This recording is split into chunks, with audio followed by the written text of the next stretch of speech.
Today, we're going to be taking a look at some of the most impressive FNAF fan games ever created. These are the games that demanded attention the moment they were released, whether it was because of their incredible quality, unforgettable gameplay, or the passion poured into every detail. Some of these became impossible for the community to ignore, so let's dive into them. IP crossovers is something that happens quite often in different forms of media, and Five Nights at Freddy's is no exception. We've seen classics such as Five Nights at Sonic's and Five Nights at Wario's. However, I'm sure you can think of many other crossovers this massive genre has. I've recently learned about a FNAF game that has a crossover with another massive horror piece of media, and I'm very excited to share with you my experience with said game today. This game is very cool and incredibly difficult, so strap in and join me today as we dive into the world of SCP: The Endurance. When I first saw this game, I was really concerned that it was going to lean more into being a game like SCP Containment Breach instead of Five Nights at Freddy's. But luckily for me, I'm not going to have to bust through randomly generated rooms. Maybe in another video, I'll be forced to do that. But for now, yes, this game does follow the typical Five Nights at Freddy's formula. In SCP: The Endurance, we play as a Class D personnel. For those of you unfamiliar with SCP, Class D personnel are the lowest level of individuals of the SCP Foundation, consisting mostly of death row inmates. They usually live in solitary confinement cells and are often tasked with doing very dangerous things that could easily get them killed. And of course, this game has us do just that. The game opens to an infomercial designed for these Class D personnel, offering all of them the chance for some major benefits if they take part in the Endurance program, which by the way is slang for kill yourself. We've all seen situations like this before in media, and it's honestly one of my favorite story structures, so I was pretty excited when I first saw this. The task we have to complete, of course, is surviving 6 nights while watching over a section of the facility, while 8 monsters try and mush up your insides and make a nice little inside soup. We obviously don't want that to happen, so what tools do we have at our disposal to prevent such a catastrophe from happening? Well, let's start with stuff you'll always be using that isn't character specific. To your right, you have a door that can be closed. Pretty standard FNAF stuff. The longer the door is closed, the more power it will consume. In front of you, there is a hallway that you can flash, exactly like FNAF 2, except this time around, when something is in the hallway, the most ear-grating PTSD-inducing sound of all time doesn't play. Of course, there's the camera system, which does something that makes my dick hurt when I see it. That being that the camera has multiple levels for you to look at. There's nothing wrong with this mechanic, by the way. Just thought I'd mention how it makes me want to shit out my own organs. And finally, you can turn off the power to both your cameras and the entire building. The reasons for doing both of these things will become important later, so for now, just don't worry about it. Actually, that's a lie. Nothing actually happens on night 1 as it's just introductory, so I actually want to take this time to talk about the fucked up shit that is this game's power supply. This game drains power so fast, it isn't even funny. This is to encourage you to shut off essential systems to save on that power, because if you don't, there is literally zero chance you will survive the later nights. Inside of the cameras, you have the ability to turn off your ventilation. This game takes place underground, so if it's off for too long, you'll just suffocate and die. But it will make your power drain slightly slower, and in a game where you'll be completing each night with single-digit power integers, that is huge.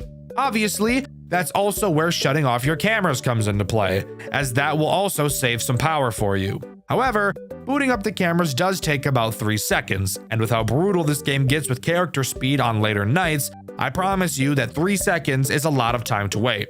However, shutting off the cameras will also be essential to actually surviving the nights in this game. Now is the time I should mention how you need to start each night, as it's not as simple as just listening to the phone call. Each night you will have to boot up the computer for the first time by using a password.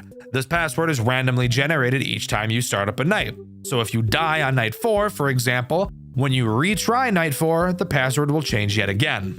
Each night starts with you booting up the PC and typing in the password.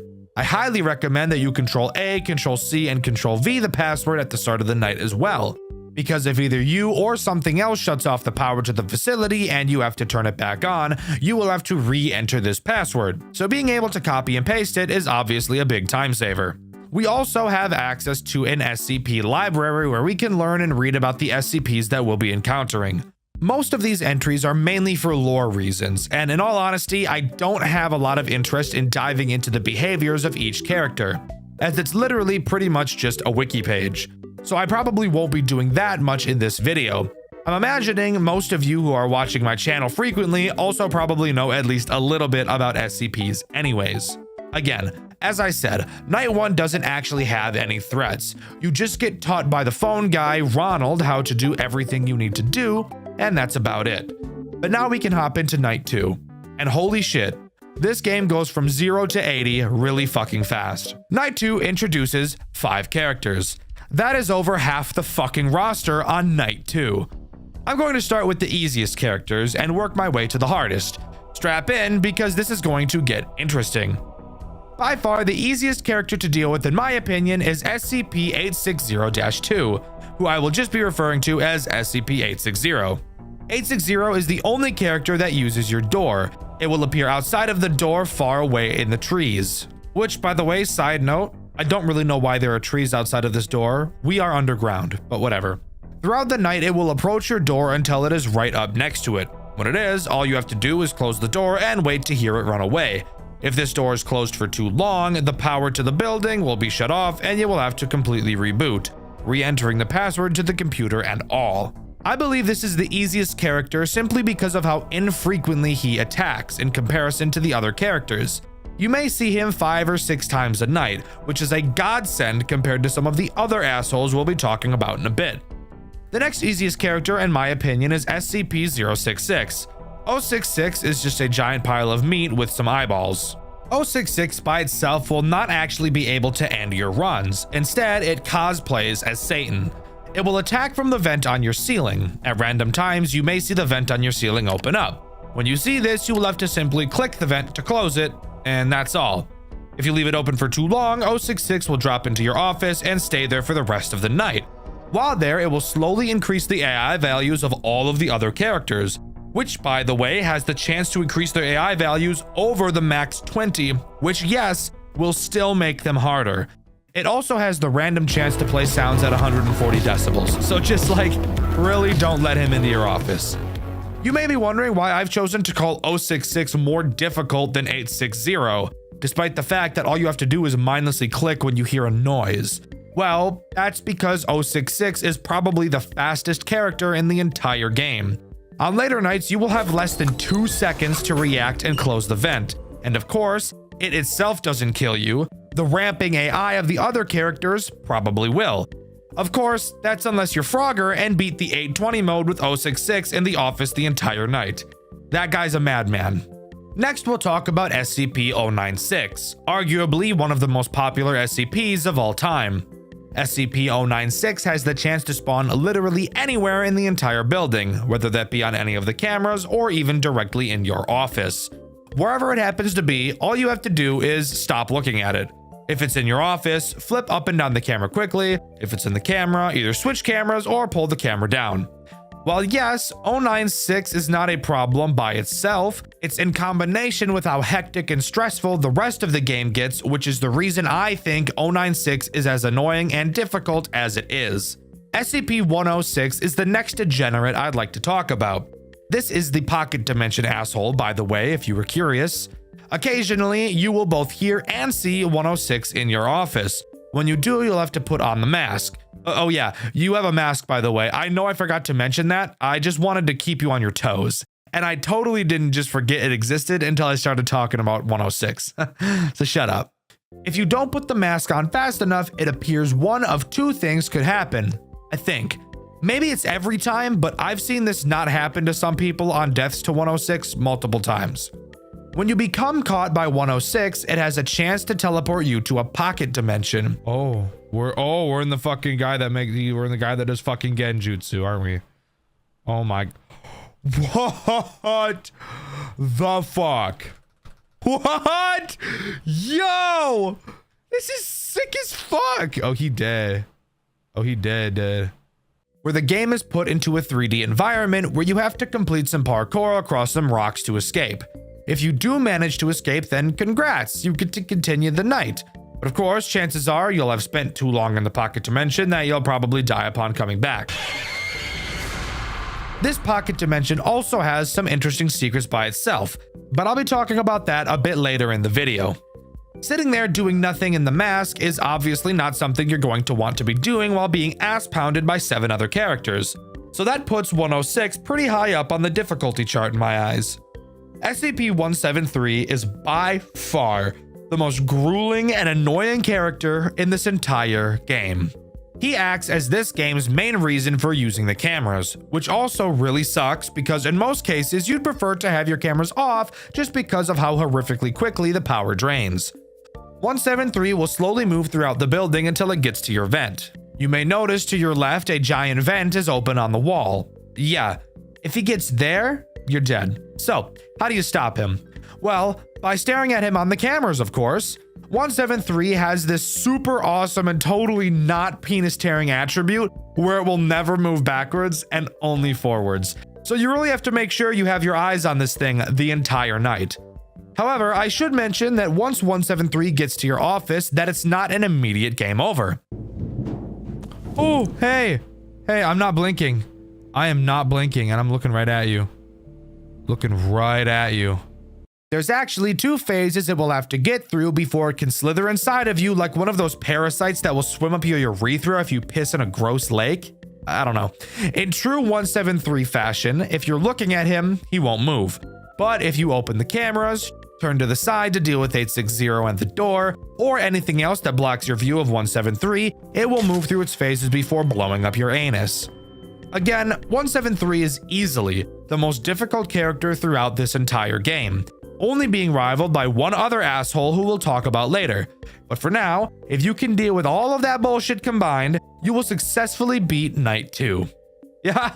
Did you forget we were only talking about Night 2? Yeah, there's still 4 more of these, so strap in. Night 3 introduces one new threat. Nah, I'm just fucking with you. It introduces the remaining 3 because fuck you. Those characters being SCP-049, SCP-1048, and SCP-079. Only one of these characters is actually a big issue, so let's talk about the less annoying 2 first. Let's start with what I feel is the easiest to deal with of these 3, SCP-1048. It's just a teddy bear. But a teddy bear that can move, to be fair. It takes advantage of your hallway. Appearing in it throughout the night, it will try to enter your office and murder the shit out of you. All you have to do is keep your flashlight on him to push him backwards. Not hard at all, just another power waster of a character. SCP-049 is the Plague Doctor, and I honestly wish I had the plague while playing this game so that I had a good excuse to just kill myself rather than continuing. 049 makes use of the 2 lockable doors on the bottom layer of the cameras. You can only lock one of these doors at a time, and thankfully doing so doesn't waste any power, and they don't unlock if the PC is shut off. If you see 049 at either door, simply lock it and it'll be no problem. The actual difficulty of 049 just comes in the likelihood that you will forget he even exists, and only remember once you find him in your office. And finally, the second most difficult character in SCP the Endurance is SCP-079. This guy is just a little quirky fella, really. He's just a bored little guy that really wants to play tic-tac-toe with you. What is this?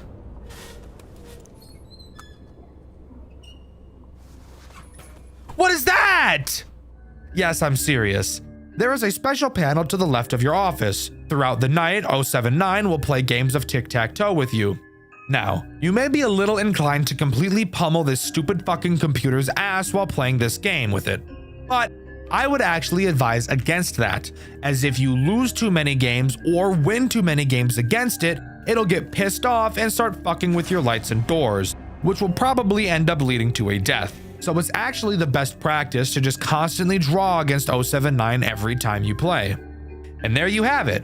That is every single character in SCP the Endurance and how they work, all introduced on the 3rd night. And it's only going to continue to get more and more soul-sucking as your playthrough goes on. I'm gonna be completely honest with you guys. I couldn't complete Night 5.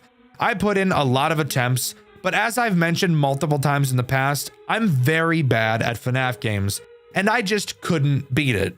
I'm sure if I continued to pour in attempts that eventually I would complete it, as I did get to 5 AM a decent handful of times. I still have no desires to spend hours trying. I'd much prefer to just talk about it. After completing night 5, we get the special meal we were mentioned to get at the beginning of the game in the infomercial. But guess what? We're still depressed because we're still in solitary confinement, and I'm about to tear my hair out, except I've already torn all the hair out of my head, so you'll have to use your imagination to figure out where I'm tearing the rest of my hair from. However, we're not done talking about this game quite yet, as there still are some cool things that it has to offer. Mainly, now is the time I want to talk about SCP-106, or Larry's Pocket Dimension, and how important it is for unlocking both Night 6 and this game's secret ending. The first step to unlocking the secret ending is finding the 3 burnt pages in Larry's Pocket Dimension. There are skeletons all around this dimension, and every time you enter, a piece of a burnt page will appear next to one of them, which, yes, means you will have to go into his pocket dimension multiple times to acquire them all. The platforming in this game does make me want to skin a puppy alive, but hey, it's a FNAF game, not a platformer, so I guess that means something. Oh, and you want to know the best part? The pocket dimensions are totally random, so you could get the pocket dimension to spawn the same page multiple times, which means in theory it could take hours for you to ever be able to collect all 3. And you can't do the secret ending until you get all 3 of them, even though the code on it doesn't change. So that's realistically probably the worst part of this entire game. Spoiler alert, FNAF fans aren't a super huge fan of RNG. Who would have thought? Once you get all 3 pages and escape, you will be able to put them together in your office to reveal the code PGF4B. Typing this code into the computer instead of the one on the sticky notes will unlock Night 6. Night 6 is where you can get the secret ending. Not only is Night 6 hard as fuck, but getting the secret ending only makes Night 6 even harder. Once in Night 6, you will want to once again type in the burnt note code PGF4B. After it boots, you'll want to type in the command run power manager. This will give you a special tab on your second monitor that you can use to control all of the power in the building. This is where the secret ending makes Night 6 very hard.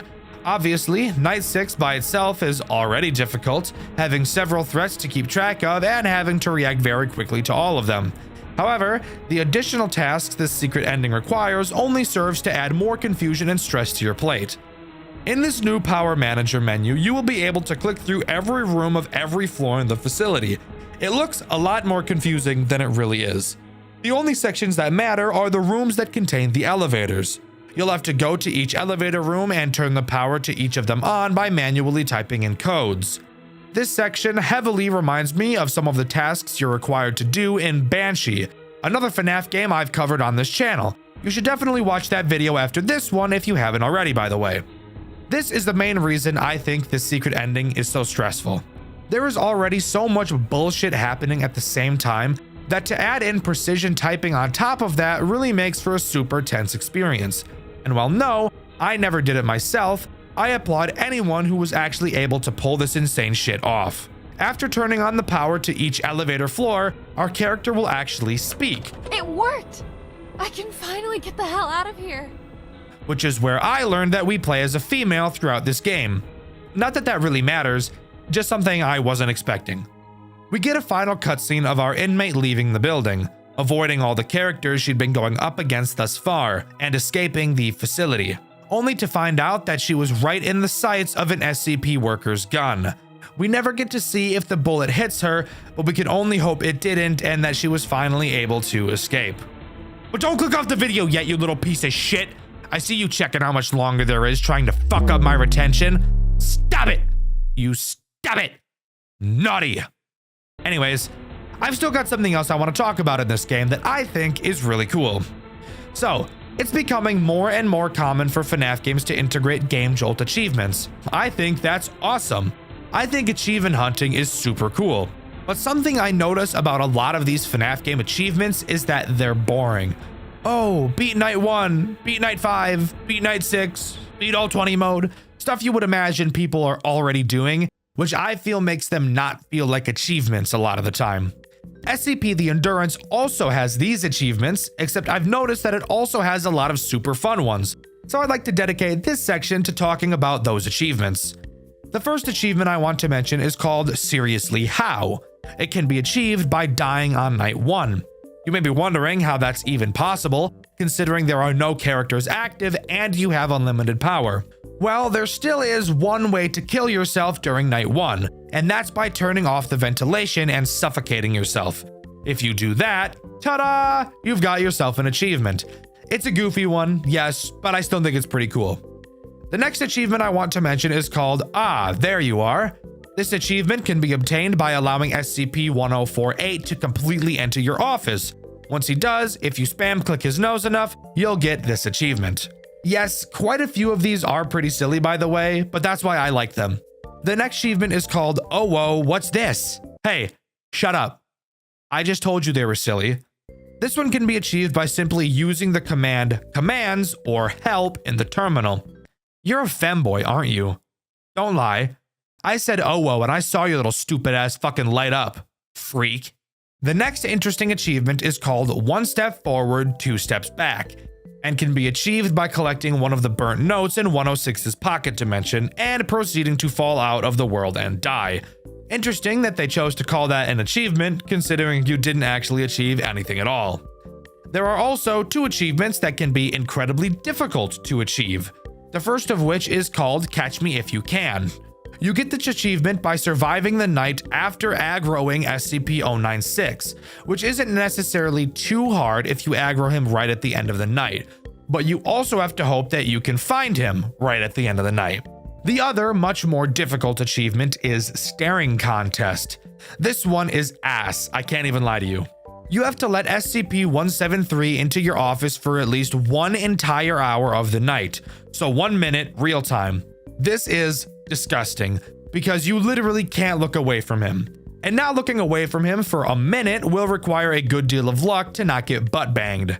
There's also a really silly achievement called L+ ratio, wherein you complete night 3 without ever looking at the cameras, which I'm not going to lie, just sounds like complete hell.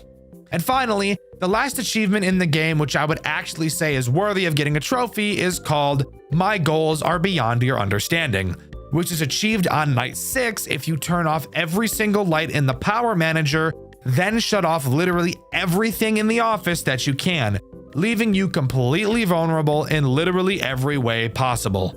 Doing this isn't hard. Doing this on night 6 definitely is. But as far as I'm aware, that's all SCP The Endurance has to offer. Overall, I think this game is incredibly solid. It was in development by one person for over 8 years, and I think it turned out great. Yes, it's really hard. Yes, I think the burnt notes being RNG is bullshit. And yes, I think the game giving you little to no hints for anything in the game is pretty ass. Overall, I still think this experience was a good one. I think this is probably one of the most high-quality FNAF games I've seen in terms of how much dedication was poured into it, and I highly recommend you guys go and give it a try. In my Fredbear and Friends reboot video, I asked you guys what your least favorite mechanic in a FNAF game was, and my favorite answer was this one by Durgiz Nibble. They said having to reboot everything in FNAF 3 whenever you do anything, and I totally agree. I think that reboot panel is one of the most miserable things in any official FNAF game ever, and I would rather use steel wool as a toothbrush than ever have to deal with it again. I've covered a lot of games made by the developers in the Five Nights at Freddy's Fanverse initiative. I've covered the fantastic Joy of Creation made by Nixon, the famous Five Nights at Candy's by Emil Mako, and I've covered the gorgeous One Night at Flumpty's by Groomer Jonachrome. For the most part, I've enjoyed all of these games, but there is still one game in the initiative I have yet to cover, Pop Goes by Kane Carter. Another incredibly well-known FNAF fan game with a lot of people having a sweet spot for it. Today, I'm here to find out why. Stick around because I've got a lot to say about it. As mentioned, Pop Goes was created by Kane Carter and was released to the public on June 26, 2016. Immediately, it got a lot of recognition, with FNAF fan games definitely being popular at the time, but it was still new to find a game that remotely matched the quality of the originals. And Pop Goes 100% did. The game shares lore in continuity to the official Five Nights at Freddy's games. However, it does retcon everything FNAF 4 onwards, meaning in order to understand the lore, we have to think only about FNAF 1 through 3. With that key detail out of the way, let's get all around the cobbler's bench and right into Pop Goes. A lot of FNAF fan games like to have an opening cutscene, but not Pop Goes. This game will already get you on your toes by not even showing you the standard newspaper, just jumping right into night 1, wiping its balls all over my forehead. Fantastic. Something you'll notice immediately is the way that Pop Goes handles the office. It's honestly probably the coolest office I've ever seen come out of a FNAF game. It actually comes out of this game harder than you gooners come out of the closet. While in the office, which is hard to even call an office honestly, you will be able to look 360 degrees all around you, with 4 different directions to look in, all serving a different purpose. Although I will admit one of them doesn't really have any reason for existing, but we'll get into that later. Starting directly in front of us, we have our cameras, which are controlled by our phone, and some colorful buttons. Since this is where we'll be spending most of our time, I'll talk about this a bit later. Turning to our left, we can actually see one of the animatronics, and it's at this moment it becomes apparent that we are not in an office, but are rather just in a giant-ass room in the restaurant. This character's name is Blake the Badger, but he's harmless on this night, so as I've already said multiple times, we'll talk about him later. Turn left again to look behind us, and we'll be able to see the actual fucking stage where all the characters are. Holy shit, my butthole just puckered and my penis just retracted up inside of my body. We are literally constantly next to almost every animatronic in the entire game. You might think that'll make just about everything in this game useless, since they're already pretty much free to grab up on us, but as you'll learn throughout this video, these guys have a very, how should I say this, retarded thought process. Finally, turning once more to the left, we can see a window to the parking lot with a bird character standing outside. We'll talk about what he does later, but for right now, I want to talk about what actual purpose this window serves. On the bottom of the screen, you will see a panic meter. Naturally, throughout the night, it will rise, and looking at animatronics will cause this panic meter to rise faster. In order to make it decrease, you'll need to look to the right at the window. I guess looking outside makes you remember how much you enjoy touching grass. Just kidding. Being outside is scary, and it's summer right now, so it's really fucking hot. I'd rather die than go out there. Fun fact, as I'm writing this script, I'm not wearing a shirt because of how blazing hot it is, even though it's only 9:45 p.m. What kind of bullshit is this? Why is it so goddamn hot where I live? This shit is ass. Oh, and by the way, as I'm recording this, it's currently 11:48 p.m. and it's somehow gotten even hotter. Also, by the way, put your dick back in your pants. You're not going to see me shirtless. And stop imagining it too. I already know how weird you fucking freaks are. Yes, I read the comments. Behave. Anyways, if your panic meter increases all the way, you'll be unable to do literally anything. That includes turning to look in any direction, and Pop Goes will very quickly dig in your butt. Want to hear a really cool fact about this? Turns out I'm actually the most retarded person on the face of the planet Earth. The phone guy explicitly describes that if we're feeling panicked to look outside. I swear to you, I had no fucking idea that the window to our right was a window to the outside. I knew it was a window, but for some reason I couldn't tell that it was to the outside of the building. I thought it was just another room inside the building, and I think the reason I thought that was because the animatronic could be seen through it, and I didn't think that they'd place an animatronic outside. But that still doesn't make sense, because what I thought you had to do was look at camera 10, which is a camera out in the parking lot. While this does seem to decrease your panic very slowly, I thought it was going to be impossible to beat this game because of how slowly it dropped. Again, keep in mind, I can see the crow animatronic in this camera, and it took borderline until night 3 for me to notice that yes, that window is outside, and by looking out of it, my panic will decrease a fuck ton faster. It looks like the panic meter don't exactly work very well though, bro. Like, look, you fucking jumping back up and shit. What am I supposed to do with this panic meter, bro? It like doesn't go down consistently at all. Dude, this is bullshit. What the fuck are you supposed to do? That's not possible. What the hell is that bullshit? What?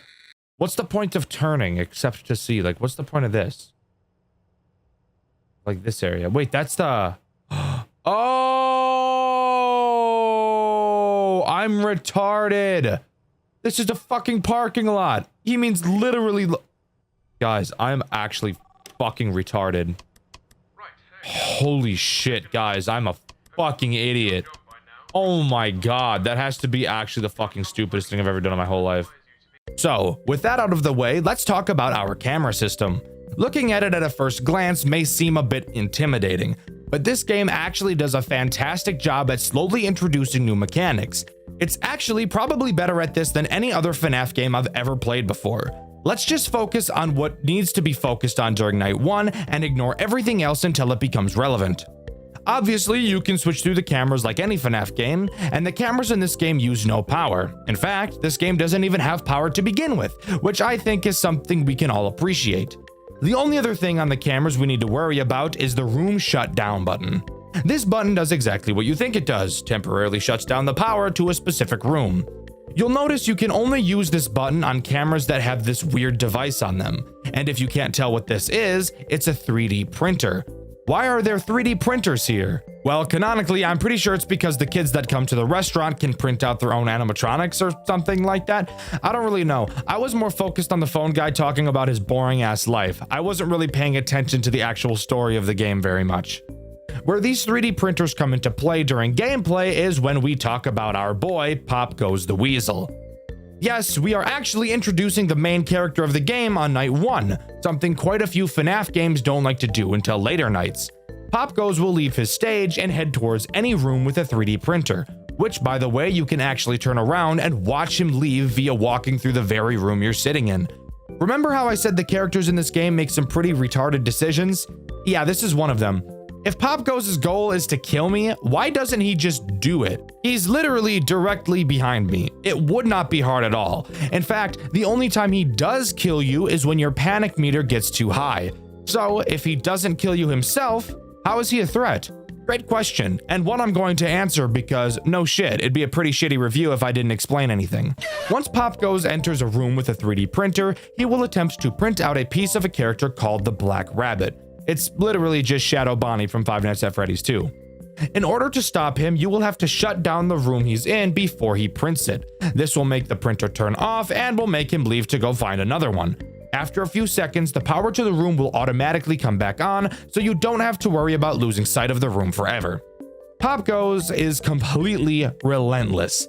The moment you shut down one room, it won't be long until he attacks another, which actually leads to a constant pressure gameplay loop. Typically something I would find unfun, but again, this game actually does it incredibly well, and I think it has everything to do with how well it introduces new mechanics. But back to Pop Goes. If you don't shut down the room fast enough, he will print out a piece of the Black Rabbit and walk back to the office. If you turn around, you can actually catch him placing the piece he printed out on the table behind you. If he prints out every piece, the Black Rabbit will become active and immediately kill you. I personally never died to the Black Rabbit, which goes to show either how easy this game is or how much fun I had playing it that I was able to find a rhythm. I should briefly mention how the phone calls in this game work, since they're also quite a bit different from most I've seen. Unfortunately, the phone guy is British. I know that should be given a warning in and of itself, but let's try to move past that tragedy. After getting the typical phone guy spiel, you're given 3 options for things to ask him, and whatever you choose will actually give you some branching dialogue, giving a small bit of replayability to each night. One option usually elaborates on a mechanic, another usually does some lore dumping, and the final is typically just some silly fun. Small details, I'm telling you, they're what make me appreciate games the most. But after beating night 1 in typical FNAF game fashion, we're tossed into a post-night 8-bit minigame to do some lore dumping. Except this game actually does it a little different than other games do. Each minigame takes place in the same area. This weird red maze-ass area. I have no idea what the floor is supposed to be made of, but let's ignore that. In this minigame, we play as Stone the Crow. This is the same character that stands outside of your window in the parking lot, by the way. Each character you play as in this minigame will have a different path you need to follow, and a different item you can interact with. This is the route you need to take as Stone. Following this path will lead you to a balloon boy chained up. Once you see him, the minigame ends. However, if you want to get one of the special endings in this game, there is something you need to do first. In each minigame, you will be able to find a secret character named Simon. Once you find him, you will be transformed into what I'm going to call a purified version of the character. Once purified, if you head over to the balloon boy, instead of the game just ending, you'll actually be able to free him from his shackles. This will happen in every minigame, just with different paths and characters.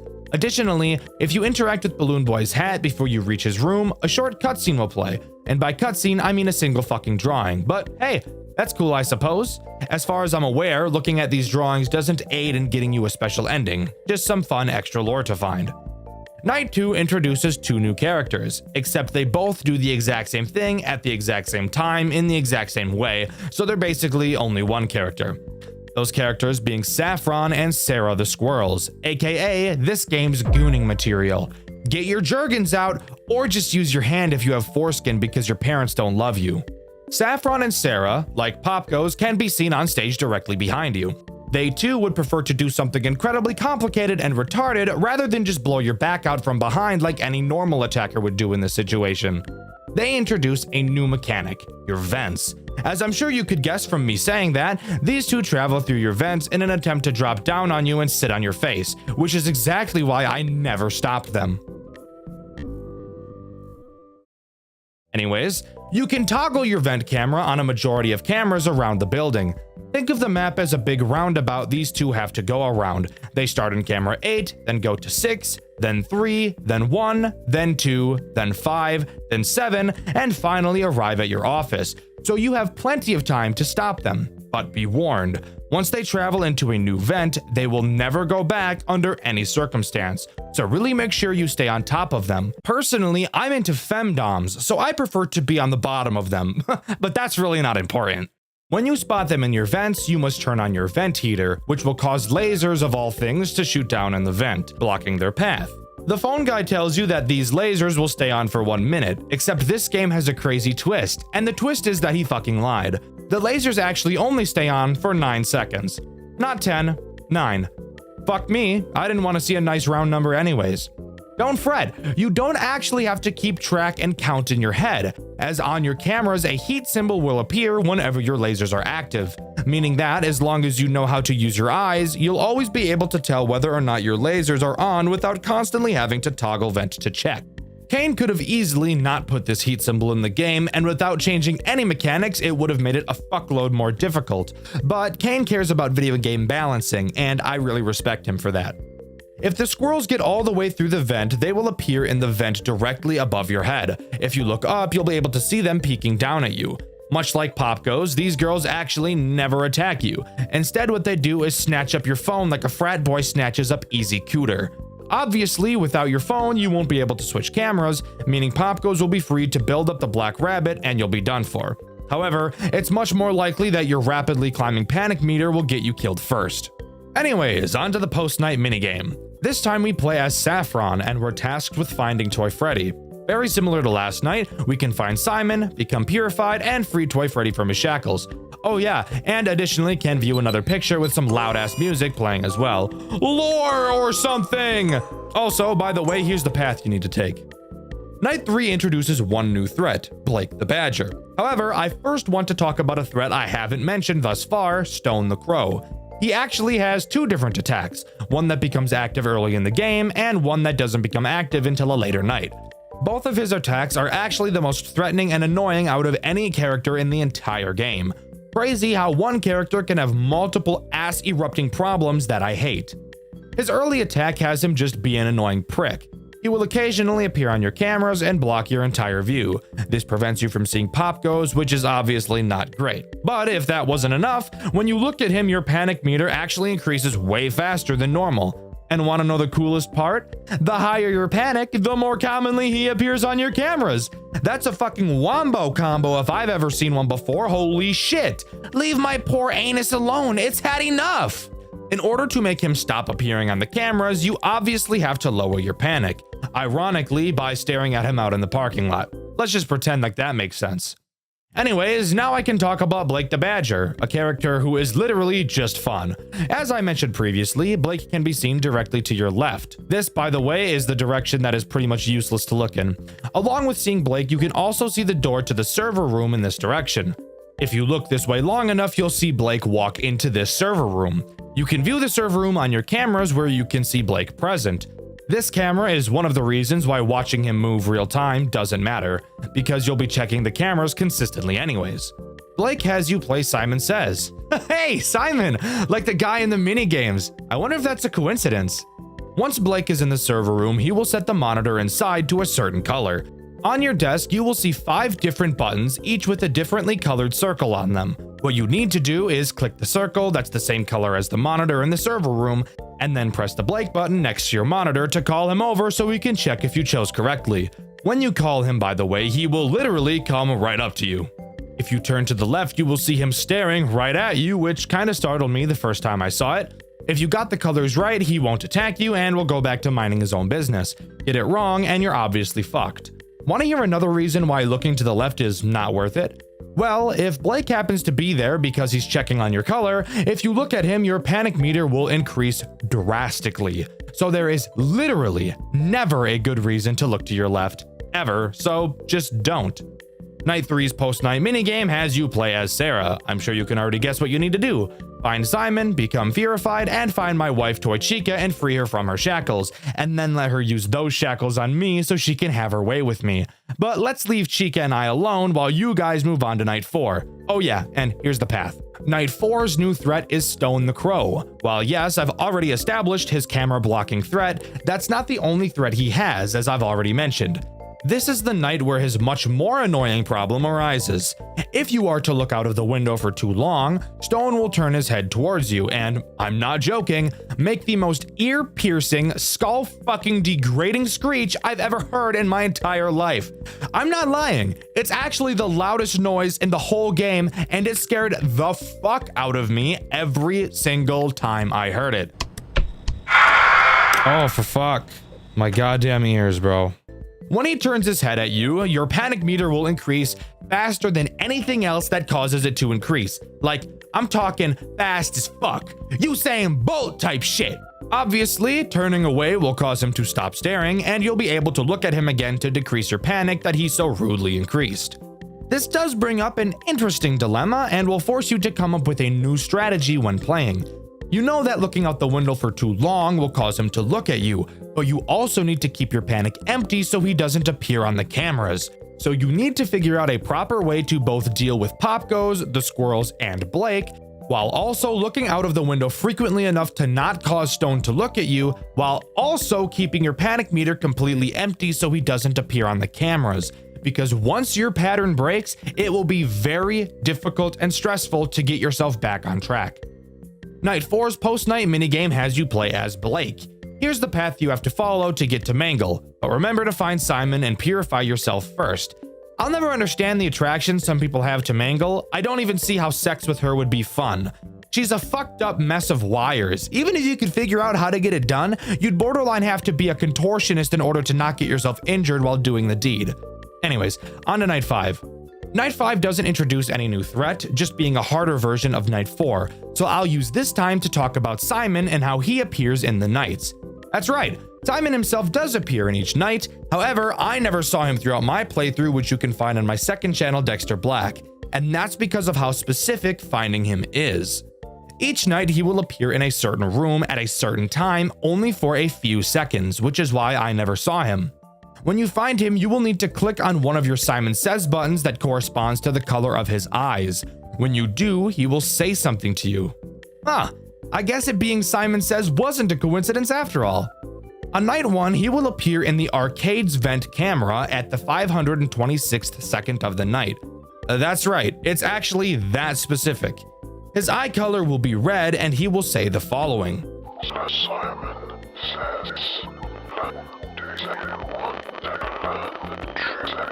On Night 2, he'll appear in the birthday room camera at the 116th second. His eyes will be pink and he'll say the following. Keep finding me. I'll tell you everything. On Night 3, he'll appear in the parking lot camera on the 472nd second. His eyes will be blue and he'll say this. Oh, brother. He must be so fond of him. On Night 4, he'll appear in the staff room at the 342nd second of the night. His eyes will be yellow and he'll say the following. Do you think you know who he is? The truth is behind this door. And in Night 5, he'll appear in the hallway camera at the 273rd second of the night. His eyes will be green and he will say this. He doesn't want to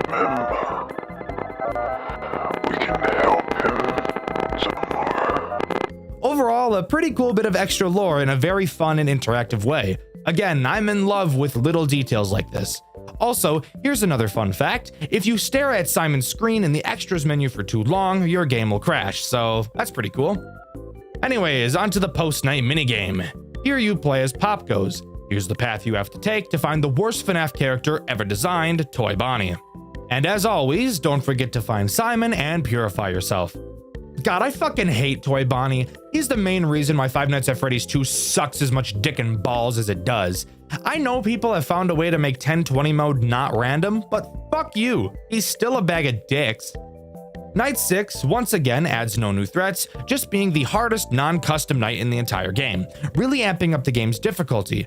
I want to talk about two things during this night. This game does probably the best job I've seen at making a challenging experience without being frustrating, janky, or awkward. This night is definitely hard, requiring you to be precise with your mouse, quick with your thinking, and requiring a lot of nerve control throughout. But never throughout my playthrough did I feel like the game was unfair or that there was too much RNG involved. This game is a perfect balance of challenging and engaging. I've truly never seen another FNAF game pull it off as well as this game has. Additionally, Simon can be found on this night as well. I didn't talk about it last night because the way you find him in this night is without a doubt one of the coolest things in the whole game. He'll appear in the station on the 273rd second of the night. You might be wondering what the station is, and the station is literally the room you are sitting in. Simon will appear on the table directly behind you. He leans in so close you can feel his breath on the nape of your neck. It might turn some people on, but it personally makes me feel a bit uncomfortable. Anyways, his eyes will be white and he'll say the following. He wants to save her, and I will make his wish come true. Thank you, Strings. If you've done everything correctly in the post-night minigame so far, you'll be put into the 6th night post-night minigame where you play as the Black Rabbit. Finding Simon, you'll realize he looks different, appearing to be glitching as the purple guy, and upon purifying, you seem to become Spring Bonnie, implying that either Simon has been William Afton the whole time, or that Pop Goes has been trying to construct William Afton the whole time. Continuing forward, you find a man and kill him. This man being Fritz, or Jeremy Fitzgerald, the phone guy who's been talking to us throughout the nights. Hold the fuck up. The phone guy has been Jeremy Fitzgerald, aka the person we play as in Five Nights at Freddy's 2. Again, keep in mind that anything that happens in the official FNAF games from the 4th game and beyond are not canon in Pop Goes.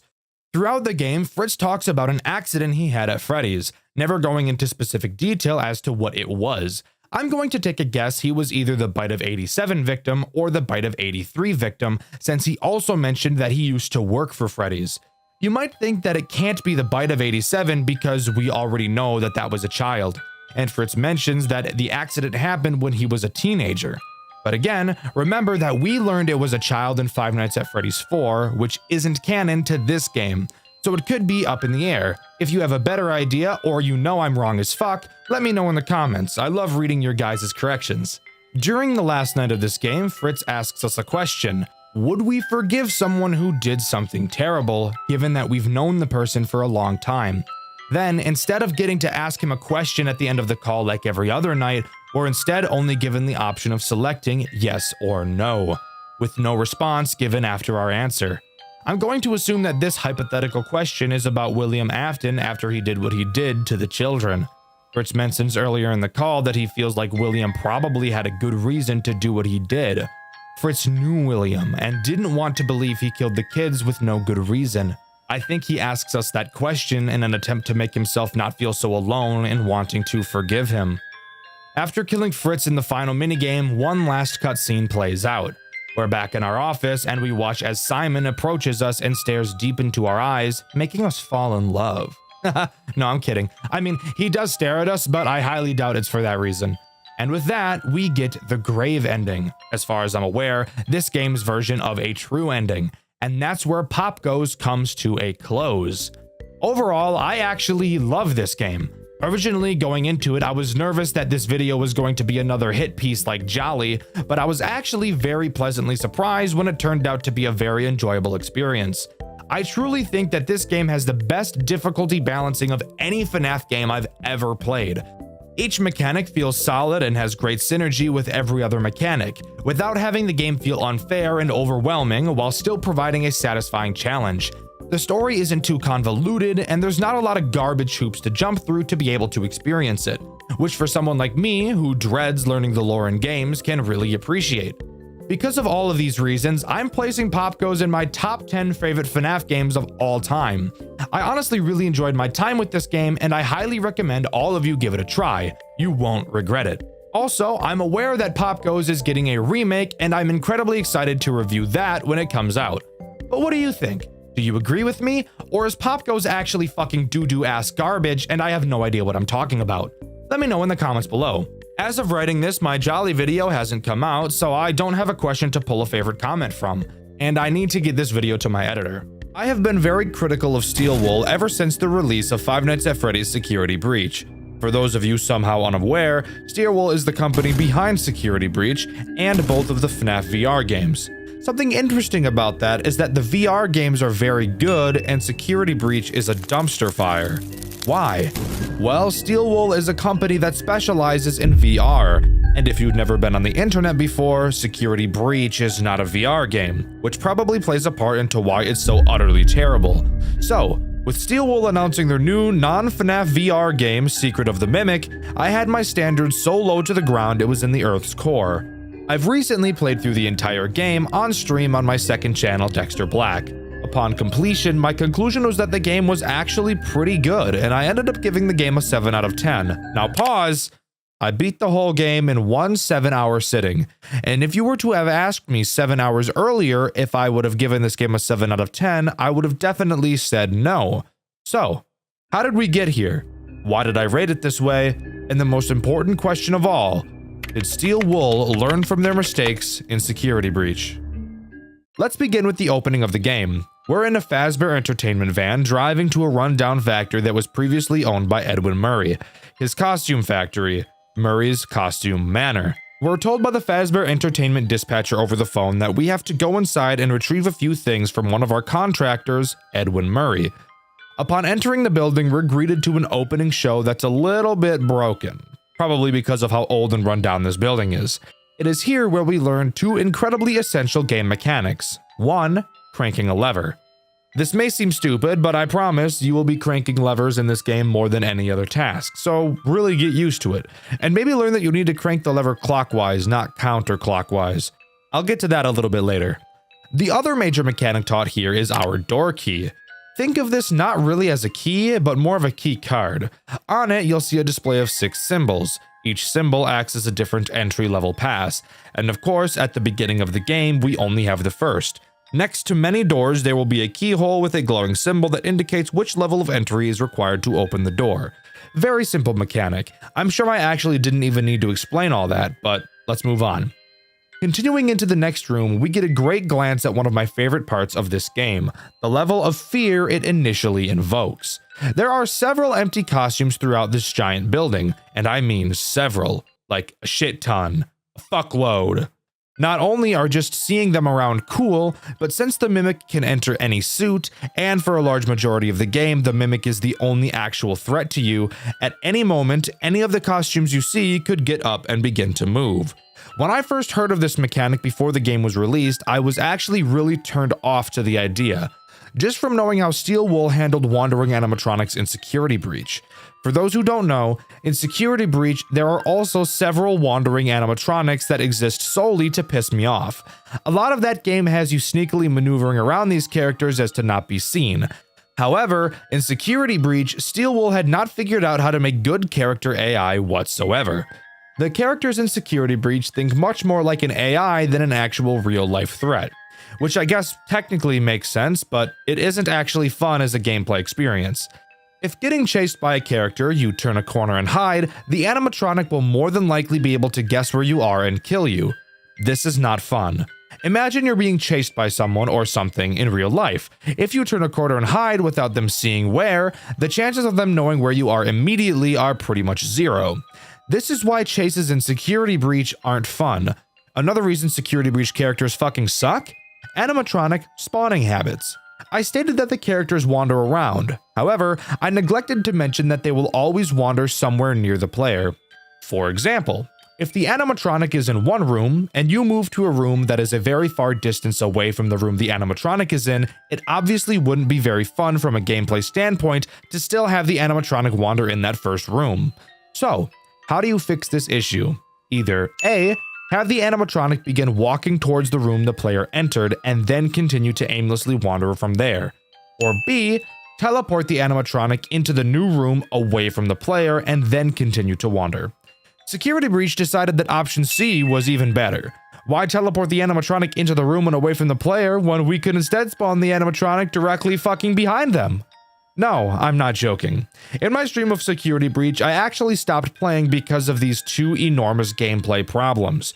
You can't have a character that will know your location the moment they see you, and then also continuously spawn those characters directly behind the player to get them seen. This does not lead to a fun gameplay experience, it leads to an incredibly frustrating one. So, how does Secret of the Mimic use wandering animatronics? Well, this is actually a spot where Steel Wool learned a lot, and there is actually a very large improvement. So, the Mimic gets into a costume and begins to wander. Let's say it sees you and a chase ensues. If you were to turn a corner and leave its line of sight, instead of knowing exactly where you are like in Security Breach, it will instead mark the last point it saw you and move there. Then it will wait to see if it can see you again, and if it can't, it will continue to walk in the direction you went in. Meaning that if you turn a corner and hid in a locker, it would not know you went into the locker and would walk past it. This is how you do a wandering threat mechanic. This creates fun strategic gameplay, not frustrating poopy ass gameplay. Anyways, we try to enter another room but see that the key symbol doesn't allow access as it's one level too high, so we continue. We find a mailbox machine, which I will say doesn't really make sense from almost any standpoint. You can insert your key into the mailbox machine to then add whatever mail was inside into your key box. And at several computers we find later, we can then read those letters. I have no idea how this makes any lick of sense in the game world, and there are several questions I could ask to break the logic of this mechanic, but I don't want this video to be an hour long, so let's just forget about this. Continuing in the other direction, we walk into this game's central hub area, where the very important security office room is located. Here we learn another frequent mechanic, jerking off generators. That's all I have to say about it. I could explain the mechanic a little bit more in detail, but I mean, just look at it. We're jerking it off. We can see the level to access the security office is one level above ours, but after jerking off the generator, it busts and the door opens and we can enter, hearing the dispatcher over the intercom inside. The dispatcher tells us that the Mimic is currently active inside the building and that it does have some homicidal tendencies. I could have figured that without him telling me, but that's cool, I suppose. It's also in this room where we find three very important and frequent machines we'll be seeing around the building: the computer, the upgrade station, and the inventory. The computer is pretty simple. With it, we can check the map of the building, read the mail we collect, and run a minigame called Moon EXE and something called Parachute.exe that requires the maximum access level to run. The upgrade station is pretty simple. It upgrades our key to the next access level. And finally, the inventory, which is a little silly. Around the map, you will be able to find several objects, most of which being collectibles, but some being important objects like cranks. You can put these objects into the inventory and then access them at any other inventory machine we find later. This bitch is literally just an ender chest. Holy shit, we've done a lot of yapping, but I had to do so in order to explain the central mechanics of this game. Now we can actually start talking about what happens. Let's take a little note. This game is very large and very long, just like my meat whistle, and it would take literally hours to talk about everything as in detail as I've been talking about it so far. So, for the sake of the sanity of you, me, and my editor, I will very simply be going over what happens for the majority of the game, only pausing to go into detail for things I think really matter, or for things that stuck out to me. I'm not going to be deep diving into every puzzle we have to solve, nor will I be mind-numbingly explaining every little bit of fucking backtracking we do. Trust me, you'll still be able to follow along with what's happening if you have a brain in your skull though. So, let's continue. Using our upgraded key, we head back to that locked room from earlier and enter inside, solve a puzzle that turns the power to the building on and allows for the dispatcher to talk to us over the building's overhead intercoms. It's also here where we get our first glance at the Mimic inside of the stupid fucking elephant costume we saw at the beginning of the game, stalking us from outside of the room. Alright, here we go guys. Back in the security office, we're told that we need to find the schematics for the Mimic, which are likely in the executive office. Of course, we need the highest access level to be able to go there, and of course, all of the other upgrade stations are in random areas around the building. Have you sensed how this game is going to work? Go to this section of the building, solving puzzles and avoiding a big boss, threat, or event, upgrade your pass, come back to the hub area, and repeat until you can get to the executive area. This is not a loop that bothers me. I love linearity like this, but I also know that some people don't, so this may be a turnoff for you. We grab a crank from the inventory and make our way towards the warehouse where the next upgrade station is. We use the crank to open this gate. Oh fuck, goddamn! Alright, shit, the first scripted chase in this game. This one is pretty easy to get away from, however. Just hide in a locker and walk around it. All good. This is how most chases in this game will be, except the future ones will be random. During this chase, however, is probably when I should mention noise distractions. It's another way to manipulate the Mimic's AI. Given that the Mimic doesn't have a line of sight on you, if you cause a distraction, for example, grabbing a wind-up mouse and making noise, it will pursue the sound before continuing to look for you. This makes for a more strategic way of getting around the threats. Even though I literally only used this once throughout my whole playthrough, and it wasn't until near the end of the game, I would recommend you do this though and not play the way I do. Heading into the next area, we see we need a crank to open up a gate. Wandering into another room, we actually find the next upgrade station. That was oddly easy. However, we still need that crank. Speaking of crank, I yank my crank on the daily. I'm sorry, I don't know why I said that. Let's move on. We walk through a giant hole in the wall into what seems to be a place where kids can play, or something like that. We find a giant present with a crank on it. Great, let's steal this bitch. Now, this is the first section of the game where I encountered two problems. First, for the love of God, turn the cranks clockwise. I turned this crank counterclockwise, and while it will still work if you choose to do this, you will have to crank it for about 19 times as long, so just how about we turn it the right way? After cranking enough, we see Jackie, a giant puppet, jump out of the box. Some might say she's a baddie. I for one know how to keep it in my pants, however. Also in doing this, the crank broke off and we can use it to open that pesky gate. But pause, let's talk about how I soft-locked myself here and broke the game.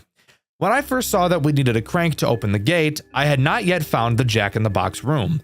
So what I did was go to the inventory and pull out the last crank that was inside, as I was just taught to do so in the section previously. After doing so, I let Jackie out of the box and retrieved the second crank, which fell on the floor. I decided I liked the new crank better because the handle was red. What can I say? I'm a simple man. I took this crank to the door and realized I couldn't put it into the handle. I thought I'd try the other one that I pulled out of the inventory. So I dropped this new one on the ground, grabbed the other, and noticed I couldn't insert this one either. I then thought that maybe I broke the game and just needed to put the one I took out of the inventory back in. So I did so and went back to try to put the new crank into the handle. However, remember how I said I dropped it on the ground? Well, I happened to drop it directly into the hitboxes of some bricks, which prevented me from ever being able to pick it back up. So, I can't pick up the correct crank, and the other crank I have access to won't go into the handle. So I'm soft-locked, and I had to reset. I didn't lose much progress, but I just find it odd that with a whole team of game testers, nobody ever thought to try this. I feel like what I did wasn't even that far-fetched. But hey, maybe it was. I don't know. Just thought I'd mention that I did this. Going past this gate, we enter a room with a mailbot inside. We find a generator and our instincts kick in, so we start jerking it off. After getting it active, the gooning material Jackie enters the room. I guess the Mimic thought now was a great time to climb inside of her, which I'm assuming makes a few of you fucking freaks pretty jealous. She rudely attacks the minimum wage working mailbot and throws him into a fucking wall. Can all my wagies relate to this? Anyways, it's at this point that Jackie then sets her sights on us and the chase ensues. This chase is by far my favorite in the entire game. Something we'll notice as we continue playing this game is that it begins to lose steam as it goes on. But to be fair, that is to be expected with most games that exist. This chase has us running through the warehouse, but Jackie is fucking awesome, and throughout this chase she will be trying to hug us. Again guys, keep it in your pants, it's a robot. But as you're running through the tight corridors, you'll actually see her arms reach out from behind you, which is honestly one of the coolest things I've ever seen come out of a chase before. I just can't get enough of how cool, scary, and intense this chase really was. On top of that, this chase is actually pretty damn long too. which I also think is awesome. There's a criticism I have with Poppy Playtime Chapter 4, that being, they go through the characters in that game so quickly that none of them really leave an impact. Trust me, each major antagonist like Jackie in Secret of the Mimic leaves an impact, and the length of the battle is definitely one of those reasons. Something cool about this long chase though is that there's always something different happening. Very rarely is it just run down a long hall like it's a chase straight out of Garden of Banban. There's always levers to pull and doors to open that make these chases even more intense. We slam Jackie in a gate and jerk off another generator. Believing we're safe, we continue, but guess what, fucker? Jackie is right in front of us and we're stuck in a vent. What are we to do? Well, Jackie weighs as much as a Discord moderator, thankfully, and the vent crashes. We wake up in the security office where we learn that the vent was actually right above it and we crashed through the ceiling. Yet for whatever reason, Jackie didn't kill us. We're told by the dispatcher that the next upgrade station is in the showroom back through the first room we entered. Entering the next room right before the showroom, we see a fuck ton of empty costumes. And it's here where I need to bring up what I feel is the biggest issue this game has. How and when the Mimic chooses to enter costumes. Upon coming into this room, it is incredibly likely that the Mimic will enter one of the costumes. Cool. Let's start distracting it and sneaking around. As you play this game, you will become very good at learning how to do this. But now brings up the big problem that kind of seems to have come over from Security Breach, the teleporting mechanic. I will say that in this game it's far less egregious, but it's still worth talking about. The Mimic will switch costumes sometimes. There's nothing wrong with that. However, when it switches, it tends to choose a costume to switch to randomly, even if that new costume is on the other side of the room. This very obviously leads to some pretty annoying issues. The main one being, hey look, you distracted the Mimic and moved to the other side of the room. It's now safe to walk around because there's no way the Mimic will see you. Uh-oh, fucker. You thought you were safe after you played the game by its rules and avoided the threat? Well, guess what? The Mimic has now entered a costume that's directly in front of you. This is obviously a big problem. On multiple occasions throughout my playthrough, I'd walk directly into a costume that the Mimic was in because I knew that previously it wasn't close to me. Even though I was keeping tabs on where the threat was, I was still punished. I feel like this took away from the immersion and fear factor and instead left me feeling pretty annoyed and frustrated.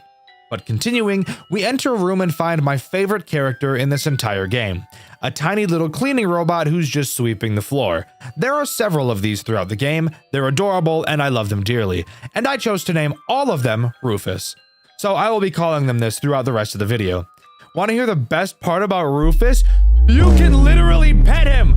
Give him some head pats! I fucking love this game! Hi! Oh my god! Oh my god! I fucking love this thing, bro! Pat! Oh my goodness, go Pat! Oh, one more! Oh my god! As I was streaming this, someone actually drew fan art of me and Rufus, which I think is just awesome. Also, while looking for this fan art for the editor to throw on screen, I also found a sketch of some more Skags and Rufus fan art. So here's that art too. We find an elevator that's fucked as shit by a costume head. We have to use a machine that teaches us how to fix it instead of just grabbing the head out of the gears ourselves like a normal person. I don't really know why safety is a big concern now, given the fact we willingly went into a building with an actual murder robot. We have to retrieve the maintenance cassette to learn how to properly fix the elevator, which is conveniently located in a room approximately 95 football fields in length away, which means we have to walk back through the room of bullshit, dick-ass, fuck-ass costumes. After grabbing the cassette, we head back to the elevator and learn the process of fixing it. Keep this in mind because it will become incredibly important later. We fix the elevator and can continue moving on. Going up the elevator, we find Rufus number 2, give him a pat, and enter the showroom where we meet the next big bad. Fucking Music Man. By the way, I know his name is Big Top in this game, but I'm choosing to call him Music Man instead, so eat my ass. While I think this section is very fun, here is where I also found another way to softlock myself. However, before I talk about how, let's go over what it is we're supposed to do. The goal in this section is to spin the prize wheel, but you have to complete minigames and beat the scores in order to win prize wheel spins. Music Man will be watching you the whole time. You'll see multiple mannequins around the area for some reason, and if you walk into any of them, they will make a lot of noise. I want to pay money to play these games. Keep that in mind. The first game I chose to play had us shooting targets with a toy gun. However, I found it way more fun to shoot the stupid fucking Helpy Bear in the face. After completing this minigame, the power to the large room goes off, and Music Man goes into attack mode. Thankfully, he is bolted to the ground and can't actively move around, but he will spin in a circle trying to look for you. If you make too much noise, either by walking, running, or bumping into one of the mannequins, then he will immediately turn towards you and butt-fuck your pussy and/or bussy. After the lights went out, several more mannequins spawned, acting more like a maze now. You'll have to quickly move around them because, again, Music Man is rotating in a circle and will kill you if he sees you, so you have to move fast. Once you get back to the entrance, you will have to complete an energy puzzle. But you want to know something cool? It's timed! Yay! As you're trying to complete it, Music Man will slowly pull himself towards you. If you're too slow, he's gonna have a bussy buffet. After you turn the power back on, I guess he decides he doesn't want to kill you anymore and goes back to behaving. Now we're free to do the wheel spin. Fun fact, it's rigged as shit, and you'll always get nothing on every spin except the last one. But after getting your spins done, we have to go play another minigame. The next one I chose to do was one of those classic games where we have to throw a ball at some big goofy ass teeth. However, once again, I found it much more amusing to throw the balls at Helpy instead. Let's speed this up. You have to play a minigame, sneak around the Music Man, and quickly solve the energy puzzle 3 times in a row to complete this section. On the final wheel spin, we win the grand prize and can continue. But let me explain how I soft-locked myself first. Somehow, this is even dumber than the last time. So, there are 3 minigames to do in this section. The first shooting minigame, the ball throwing game, and the second space shooting minigame, which plays the same as the first, but it's in space. What you're supposed to do is play each minigame once. However, there's nothing preventing you from playing any of the games more than once. So what I did was do the first shooting minigame, then the ball minigame, and then in the third cycle decided to do the first shooting minigame again, because like I said, the game allowed me to. When you enter one of those minigame areas and start the minigame, a door closes behind you to prevent you from fucking something up. However, since the game didn't expect me to do the same game twice, after I beat the score and the power went off, signaling me to go do the power puzzle, the doors behind me never opened back up, and I was stuck in the minigame room, soft-locked. Again, I have no idea how in testing nobody ever caught this. This seems like such a simple mistake for a player to make, even more simple than the last problem I had. If any of the devs are watching this video, please, fix this, please. Thank you. Anyways, after winning the grand prize, we can head up the stairs and hear a large crash. What the fuck? We look down where we were before and see that Music Man has broken himself off the floor and is nowhere to be found. Well, looks like we're fucked. We solve a puzzle to upgrade our key and continue moving forward. We head out onto the roof of the building and the game autosaves. Uh-oh. Here comes a boss fight. As we explore, we see Music Man climb the fucking building like King Kong and the chase begins. Now, you remember how I said I really liked Jackie's chase? I cannot say the same for Music Man's. His chase isn't inherently bad, I just personally am not a fan. I will say that it does start pretty sick. We begin by running down some spiral-like stairs with him crawling down the center, which looks fucking awesome. But then, we get to the fuck-ass office building chase, which I hate. You will have to run through different office rooms, and Music Man's arms will break through the ceiling, preventing you from going into some rooms. So you'll really have to be on your toes. But here's the reason I dislike this chase so much. Usually in cases that have this think on your toes mechanic, you have to learn which path you need to take. And for me specifically, who doesn't handle chases very well in any game, it takes me a few attempts to learn the chase. Well, each time you do this chase, the path you need to take becomes randomized. So I never had the chance to learn the pattern. I just had to throw myself at it over and over again until I got lucky. Is this in part a skill issue? 100% it is, but I am giving my review and I personally am not a huge fan of this section of the chase. After the office section, we move to what I'll call the crawling section. The chase gets much better from here. As we crawl through a tight corridor, Music Man's arms will slam through the ceiling and we just have to avoid them. Super easy. Then we get to the mannequin section, and the chase begins to get bad again. Not nearly as bad as the office section though. I like how this part of the chase uses a mechanic we saw from Music Man earlier. However, I still want to die. There's one corridor where Music Man will slam his arm through the ceiling and leave a mannequin behind. And if you slow down for even a fraction of a second, you will die. And I did die. And then I shit myself. Once we get past that, we find another staircase. Music Man crawls down, but just like Jackie, is fat as shit and breaks the stairs. We fall together, and when the smoke clears, we see that Music Man got burned the fuck up. Oh shit, bitch got burned to smithereens. Eat a dick, Paul Blart! Okay, we're good. Not even a problem. We head back to the security office and are told by the dispatcher that the next upgrade station is in the theater. Once we arrive there, we learn in order to enter the theater, we need to be wearing a costume. Specifically, what appears to be a springlock costume, which leads me to believe that it was Edwin who designed the springlock mechanics and not William.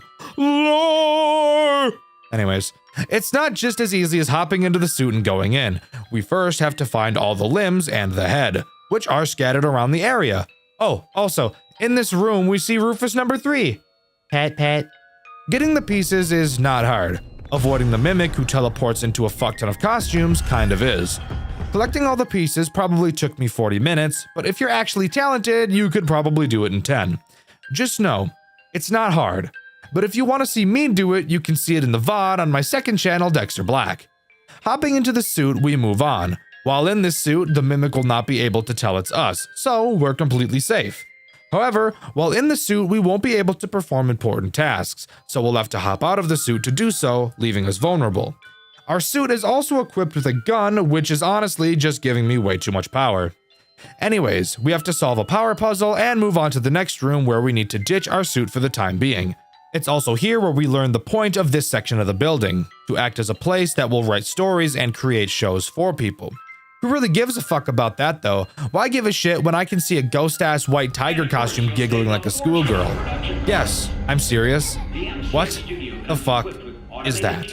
Moving on, we solve a quick puzzle that wasn't quick for me at all because I'm bad, and that allows us to continue moving our suit and move on to the special event of this section, the show. The show itself is boring as dick. Throughout, we have to use the gun on our suit to shoot some targets to progress the story, and occasionally shoot little puppets that try to attack us.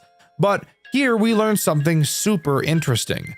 This game takes place in the 50s, so long before the first Freddy's location. Yet somehow, both Foxy and Roxy are in this show, which leads me to believe that Edwin designed those two characters as well.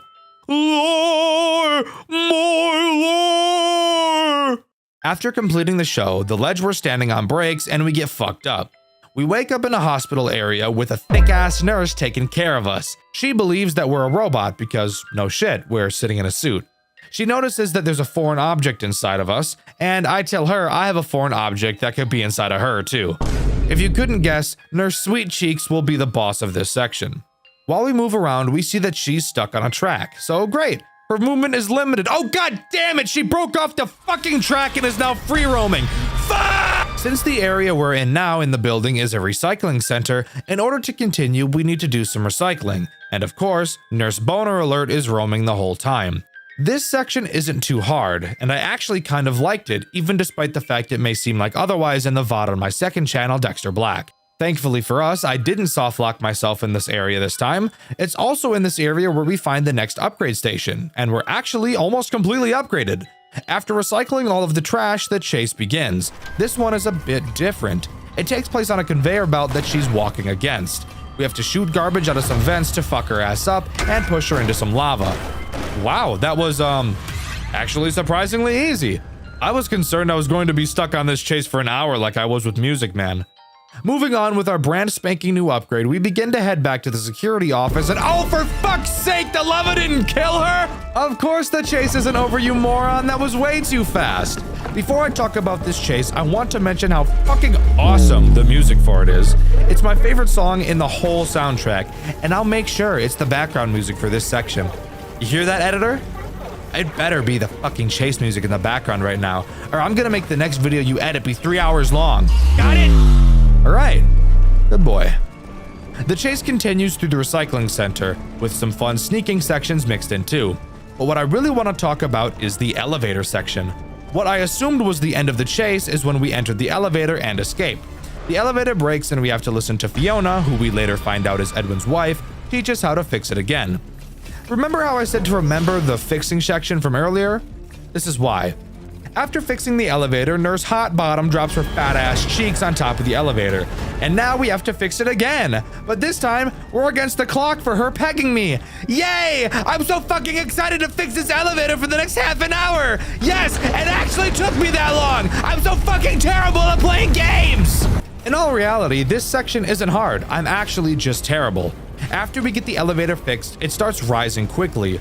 Knowing it's about to get squished in the ceiling, we get to watch the Mimic jump out of the 4th hottest animatronic in the whole franchise right before it gets fucked up. And this chase comes to a close.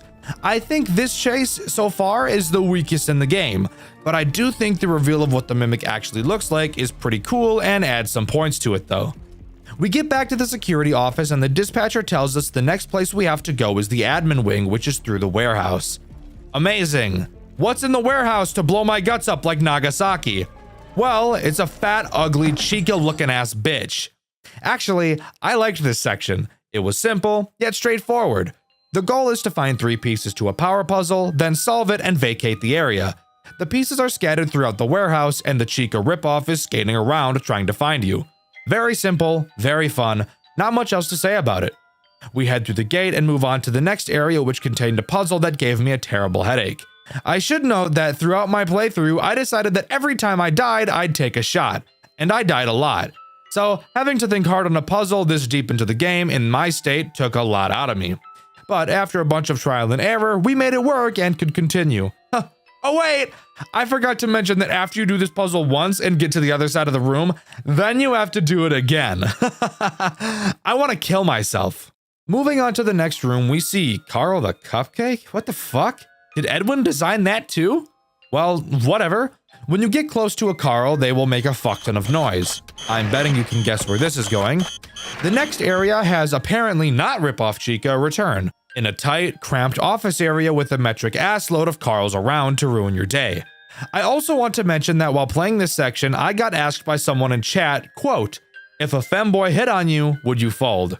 This is not at all important to the gameplay one bit, just thought I'd mention how weird you freaks are. Moving to the next room, we find Rufus number 4. Pat pat. We also find the next upgrade station, and I figured out that this section is the lore dump area of the game. Yay, my favorite, lore dumping! Anyways, it's at this point we enter the room we've been trying to get to this whole time and download the Mimic blueprints. A very small chase with Chica begins. You just crawl into a vent. Awesome. This is kind of where I feel the game really starts to lose steam and turn more into a lore festival than a game. Moving on to the next area, we find Rufus number 5. Pet pet. You might be wondering what the boss of this section is. No way it was Chica, right?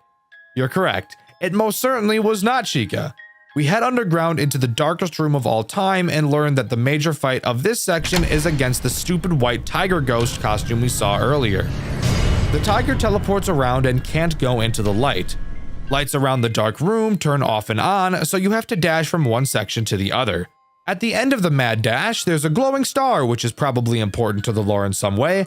You take that star through a fucked up maze, all while the tiger will randomly teleport in front of you, jump scaring you and making you restart.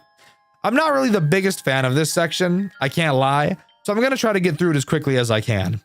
After getting through the maze, you set the star back down and do another mad dash section. Do this mad dash to maze section 3 times and we're done. Thank God. After this, we head to an elevator and all the way back up to the security office. The dispatcher tells us our work here is done and we should put our key into the inventory and leave. Does this at all sound a bit suspicious to you? Well, who really cares? We're done. We put the key back in the inventory and walk out of the building. On the drive home, the dispatcher calls us and asks why he hasn't been able to get a hold of us for the last few hours. Confused, our character, whose name is fucking Arnold, by the way, horrible name. Anyway, sorry. Confused, Arnold tells the dispatcher that he's been talking to him the whole time, and that he just told him to put his key away. The dispatcher is confident that he never told Arnold to do this, and it's here where we learn that the Mimic had been mimicking the voice of the dispatcher throughout the intercoms throughout the entire game. The Mimic tricked us into giving it the blueprints so that it could destroy them. Looking behind us, we see the Mimic in the back of the van, and it attacks, and the game comes to a close, giving us the bad ending. As the credits play out, we see ourselves in the POV of Freddy, with Chica and Bonnie at our sides, with the Mimic watching us perform. Hold the fuck up. Pause. What the fuck just happened? Well, as I said, what we just did was the bad ending. There's a few more endings to cover. I will note that I only got 2 endings, the bad ending and the extended bad ending. What the fuck does extended bad ending mean? Well, let's go over that one now. Going back to being able to put the key in the inventory, if we instead take it and travel deeper into the building, the mimic shows its true colors and tells us that we're going to die. We travel to some vents and head back up to the first room we entered and travel down through the floor deeper into the facility. It's at this moment when we're attacked by fucking Music Man again. What the fuck? I thought he was dead. As we travel down this large elevator, he will slowly begin crawling after us. Every once in a while, the elevator will stop and we'll have to quickly pull some levers to get it to continue moving. This random fight was so unexpected, I actually think it's pretty cool that he came back out of nowhere. I was honestly pleasantly surprised considering how much I hated his original fight.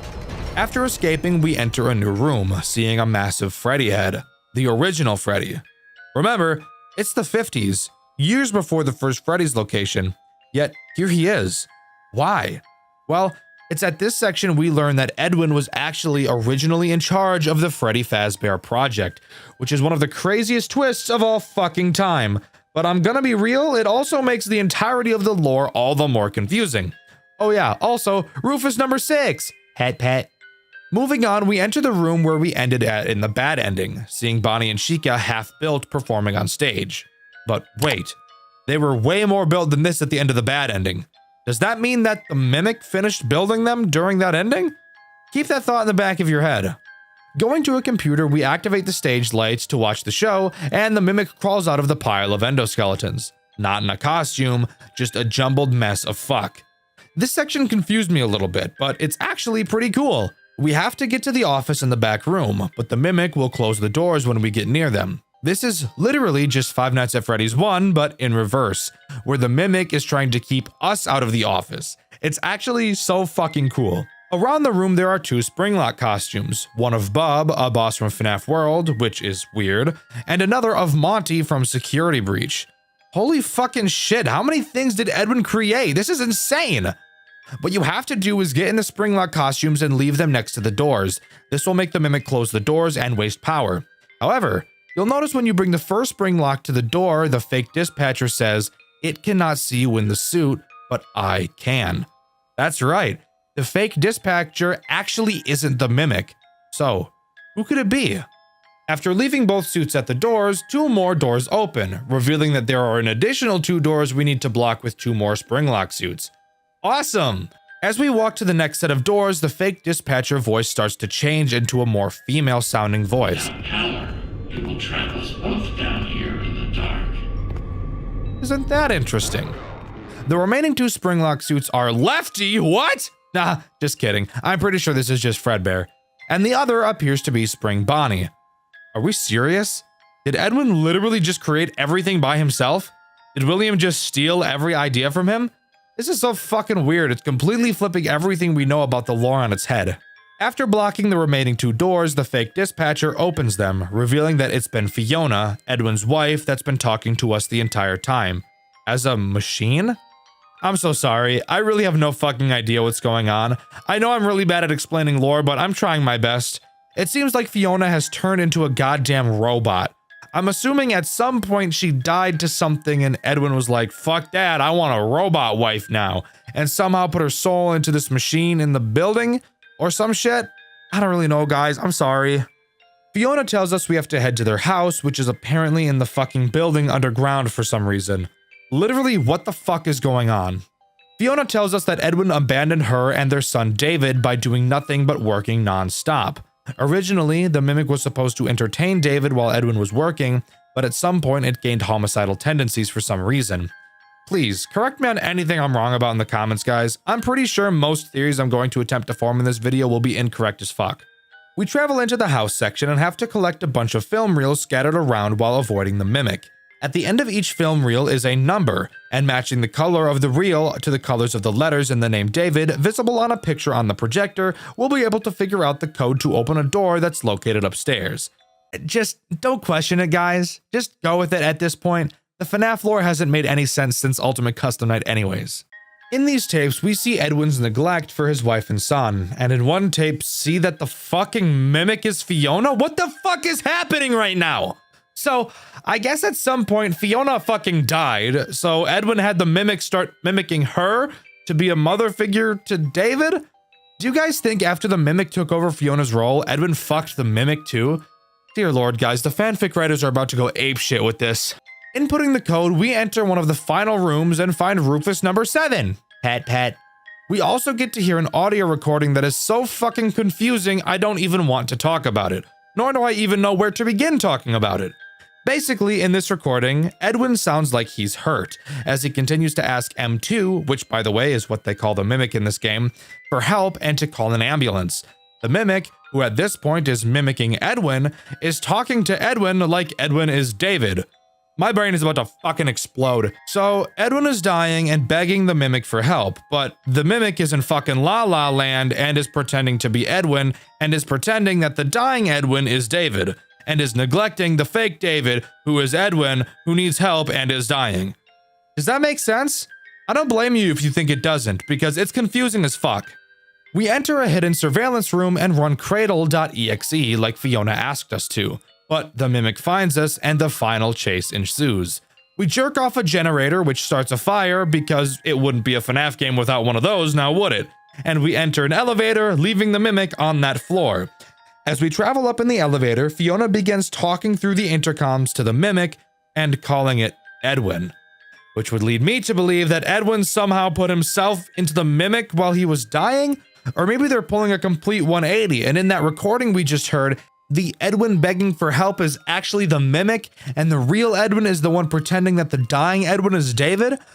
I swear to God, this has to be one of the most mindfuck type shit I've ever seen in my life. After exiting the elevator, the final chase ensues. Running through really tight corridors, not only is the mimic, or is it Edwin chasing us?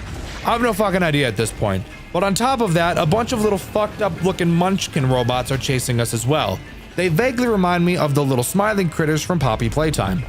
We run onto a small metal bridge and the mimic drops down in front of us, but before it can pounce on us like I pounced on an Arby's beef and cheddar, another metal platform falls out of the sky and crushes that bitch. But the chase is still not over.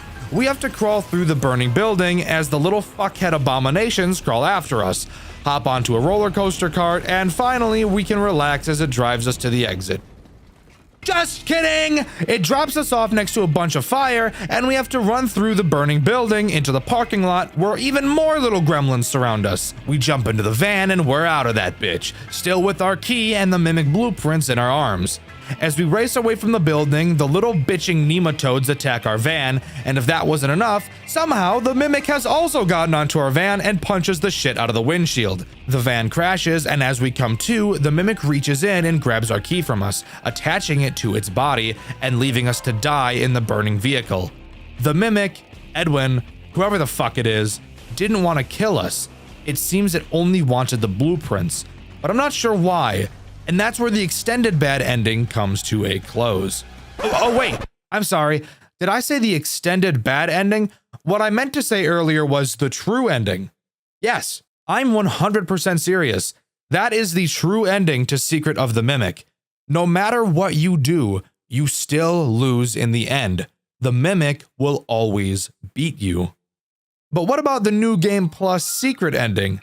Wait, Dexter, there's a New Game Plus? What does it add? A bunch of fucking nothing, really. If on New Game Plus you collect all 25 collectibles and put them in the inventory, complete moon.exe, and go to get the true ending, you'll be able to unlock a bunch of doors you couldn't open previously in the house section. You'll be able to collect 6 different cassettes, which will open a vent. Following the vent will bring you to a bedroom, which can only be assumed to be David's. Inside, you'll find a podium with a book on it. If you put the white tiger collectible on top, the mimic, pretending to be David, will creep out of the closet. A recording will start playing, reading him a story. Every so often, the story will stop, which makes the mimic mad. It will transform back to normal and try to attack you.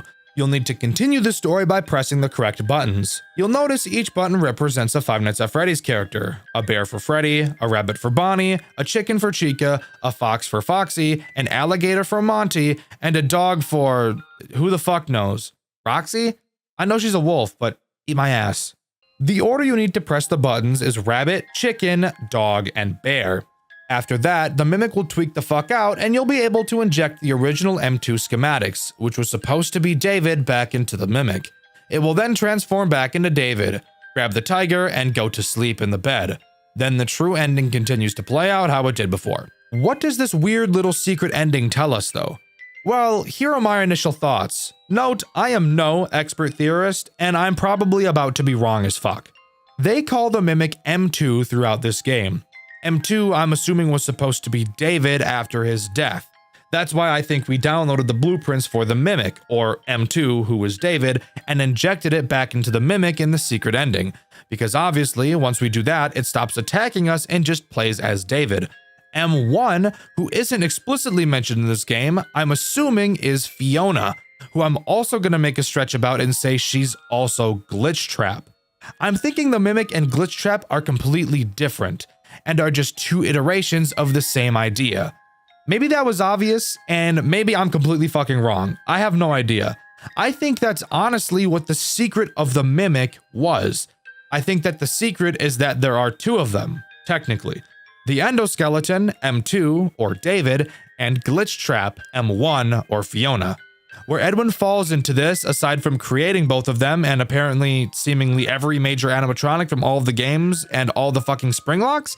Again, I'm not sure. I like to complain about games. Analysis is not my strong suit. But as far as I'm aware, that is all Secret of the Mimic has to offer.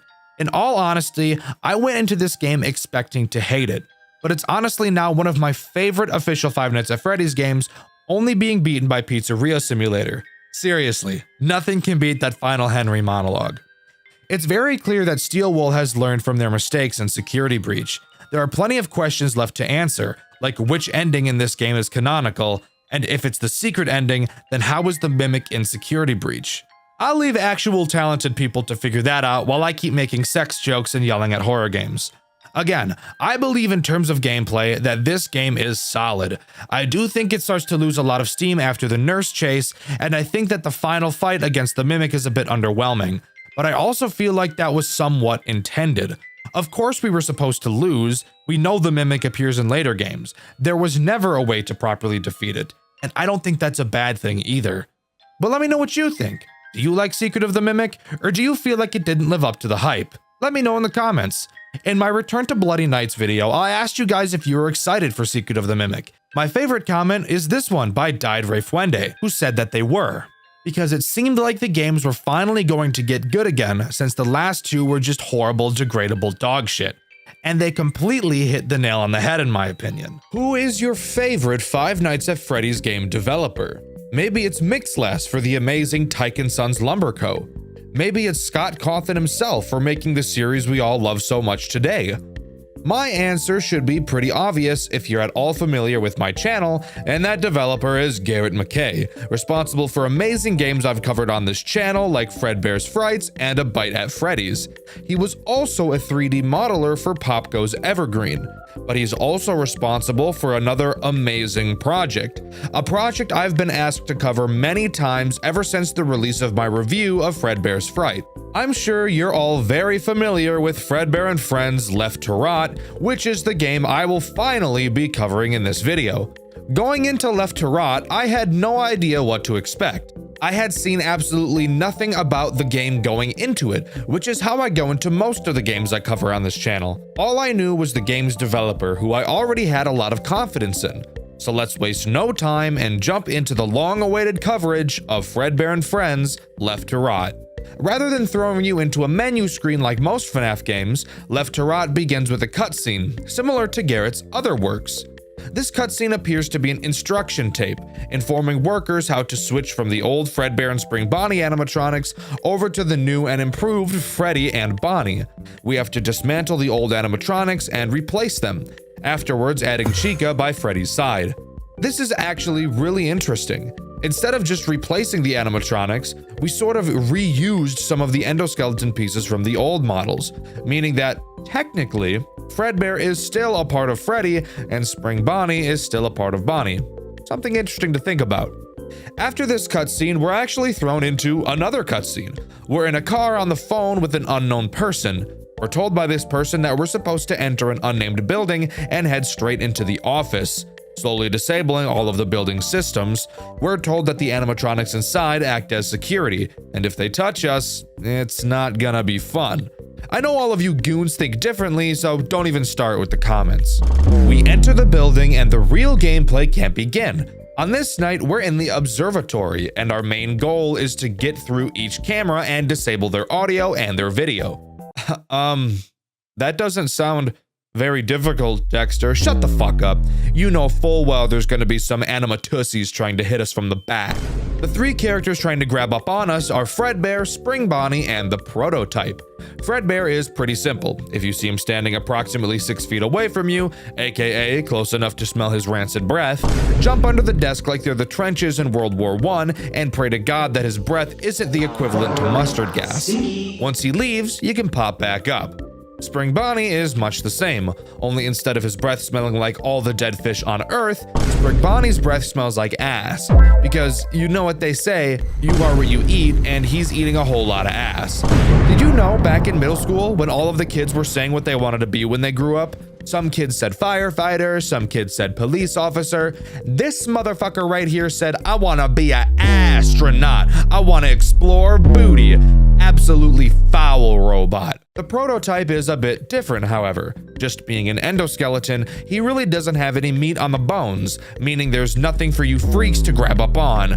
Usually, my metaphors have to deal with the robots touching us, but after reading some of your feral comments, I get the feeling my metaphor should be the other way around. Anyways, if the endoskeleton is in your office, just flash your light at him and he'll go away. Overall, this room isn't too difficult, but really shows off just how creepy the atmosphere for the rest of the game is going to be. Also, yes, I said room, not night that time, because this entire game takes place in a single night, as we make our way through a giant building trying to find something that is so far unknown to us. Let's waste no time and hop into the next room. Before we can go into the next room, however, we have another minigame / cutscene to go through. In this one, we see Freddy, who is actually talking to us. This, by the way, is just another tutorial tape for employees where they're shown how they can remotely control the animatronics while they're on stage. We move his jaw, and my favorite, make him shake like he's having a seizure. Jumping into the next phone call, we stand outside of a mysterious door. Are your nuts quaking staring at this door? Mine are.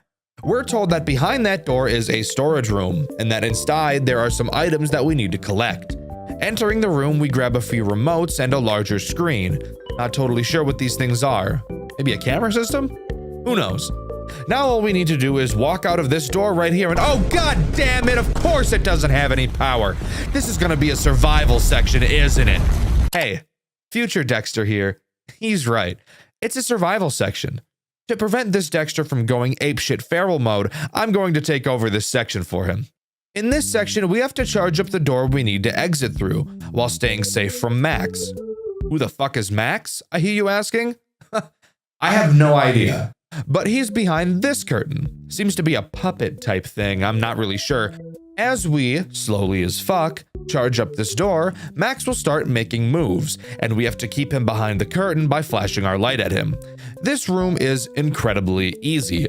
Max does not move very fast, and even though the door takes about 2 decades to charge, you won't really ever feel in danger throughout. Going through the dark doorway, we continue. Before entering the next room, we have to interact with yet another tape. This one teaches us how to test arcade machines. We have to play 2 fuck-ass minigames that I hate in order to continue. The first game where you play as Spring Bonnie in space, having to shoot little Bonnies at pizza to defend who the fuck knows what. This game takes so goddamn long to complete. I'm actually getting sick to my stomach even thinking about it. The second game we have to test is an interesting one, to say the least. We play as Sneaky Guy. Who the fuck is Sneaky Guy? I don't know. All you do in this game is run around aimlessly through rooms until the game just shits itself. Thank you, Fredbear and friends left to rot. What a great use of my time. After that, we immediately enter test room 1, which is just a child's bedroom. A little weird why that would be a test room, but we're going to pretend like that isn't incredibly alarming. The guy on the phone tells us that he's not entirely sure what's actually in this room for us to collect. But before he can say anything else, the phone call goes to static and cuts out, leaving us alone for the very first time. Oh shit, guys, I just pissed the bed. Editor, can you bring a mop please and clean up the piss mess all over the fucking bed? Thank you so much. I'm sorry. I know this is such a big pissy mess, but I don't know what happened to me. Usually I'm better at this. I mean, look at this mess. It's got to be at least a gallon or two. Thank you, editor. I apologize for this disgusting inconvenience. You can leave now. Thank you again.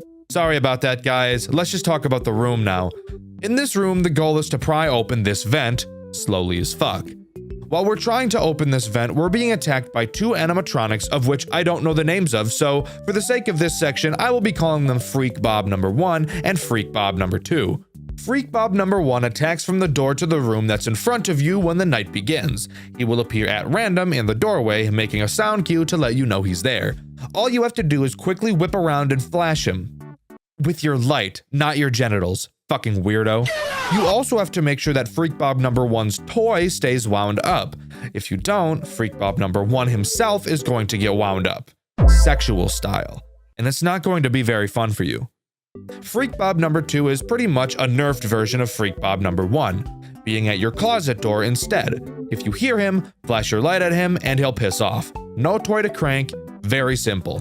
The only struggle to this room is actually not falling asleep while you wait for this slow ass, fuck ass, dumb ass, stupid ass, fuck vent to open. All right, pause. Time for me to cut in.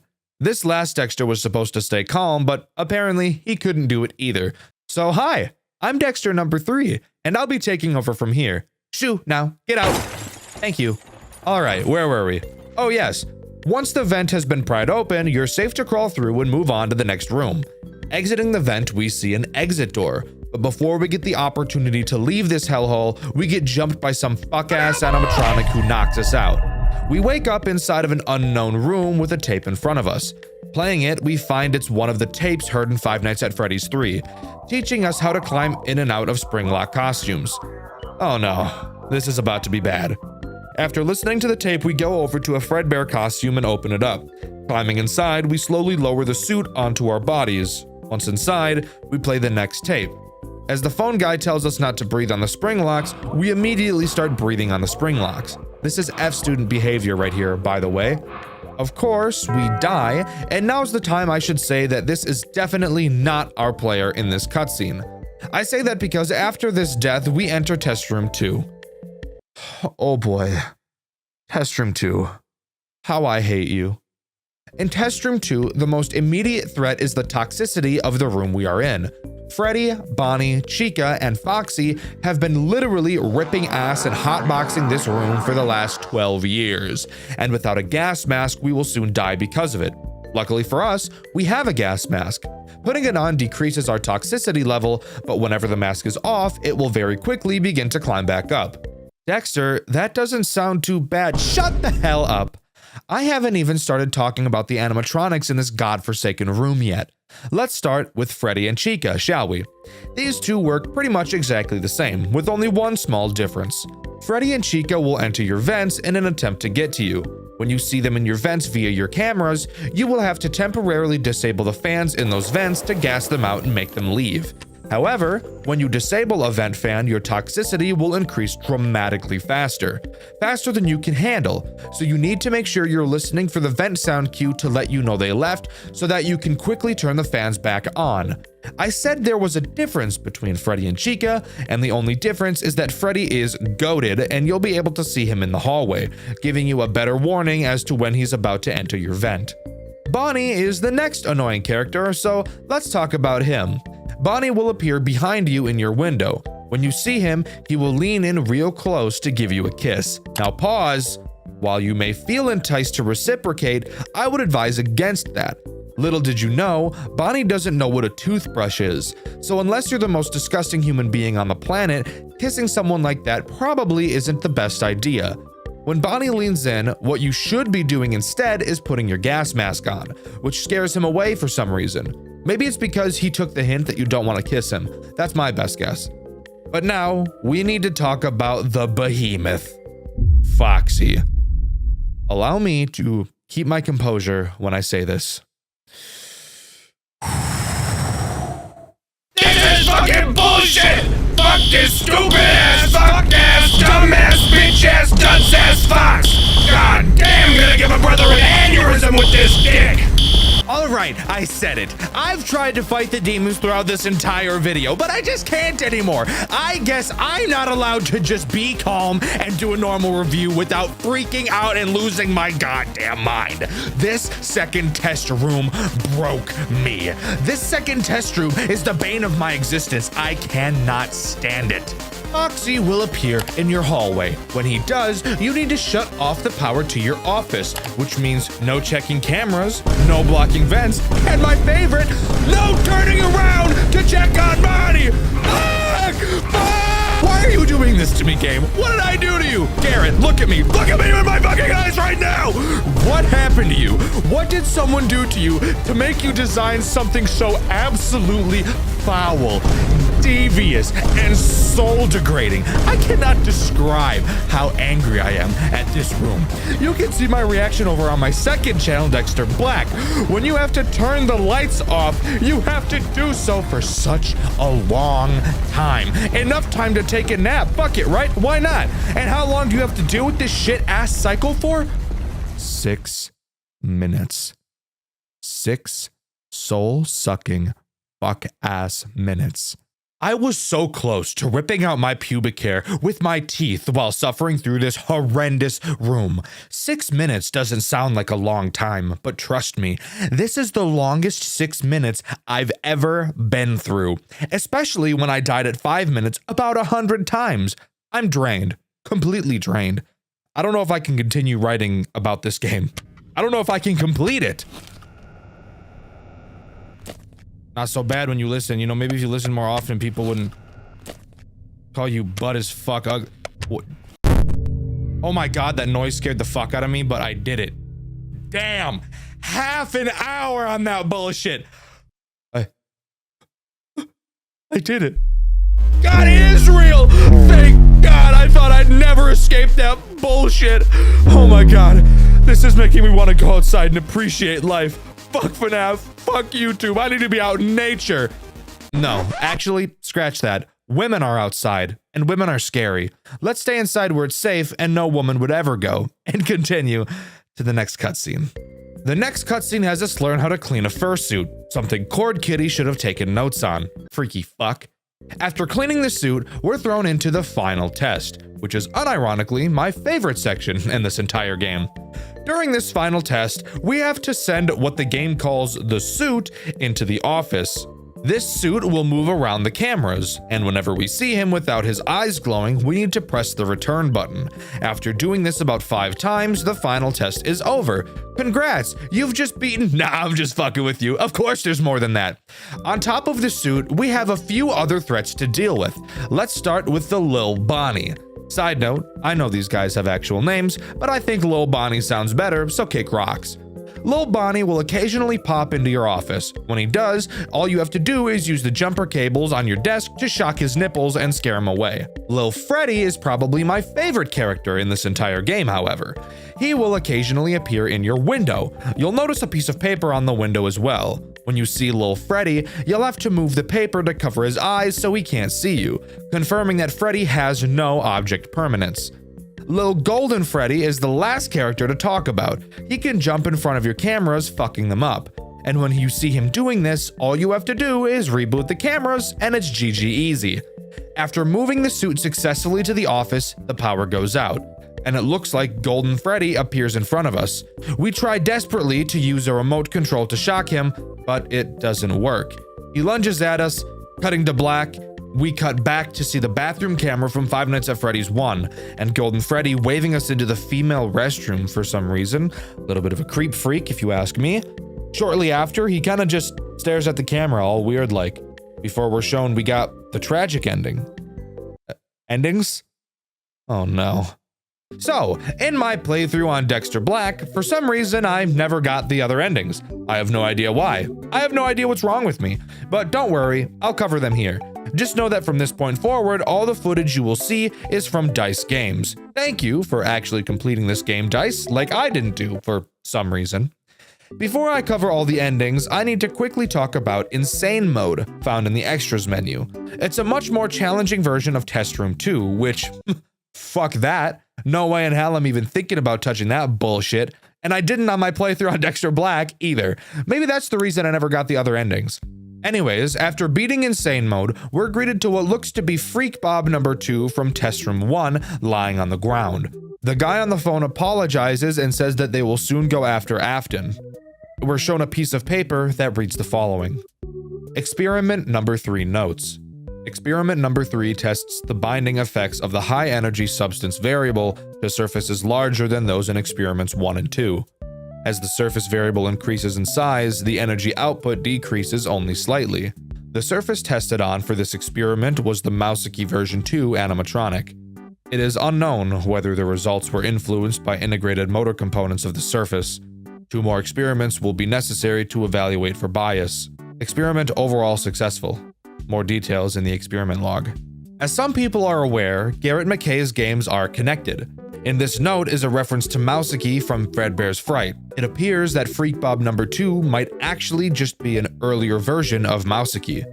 Now, back to ending grinding. Going all the way back to the phone call before the storage room section, if instead of going straight into the storage room like I did, you instead can turn left and you'll find a safe. Inputting the code 321975, the safe will open and you'll be able to take a small remote out. Using this remote, we can go back to the final test room and use that remote to shock the suit as it enters our office, fucking its shit up, making it get its jiggy on, giving us the good ending. We're greeted to a final cutscene where we box up Fredbear and Spring Bonnie for good, and we're told that because of William Afton, the company has to be sold and the building will be locked up forever. Now's the time where I need to talk about Custom Night. Usually I never talk about custom nights in my reviews, but the custom night in this game is actually very important. There are several pre-built custom challenges that give fun rewards like in FNAF 2, but the all 20 mode is the challenge that's really important. So let's go over how everything works. On custom night, we're in an office we've never seen before, with 4 monitors and 2 hallways leading to our office.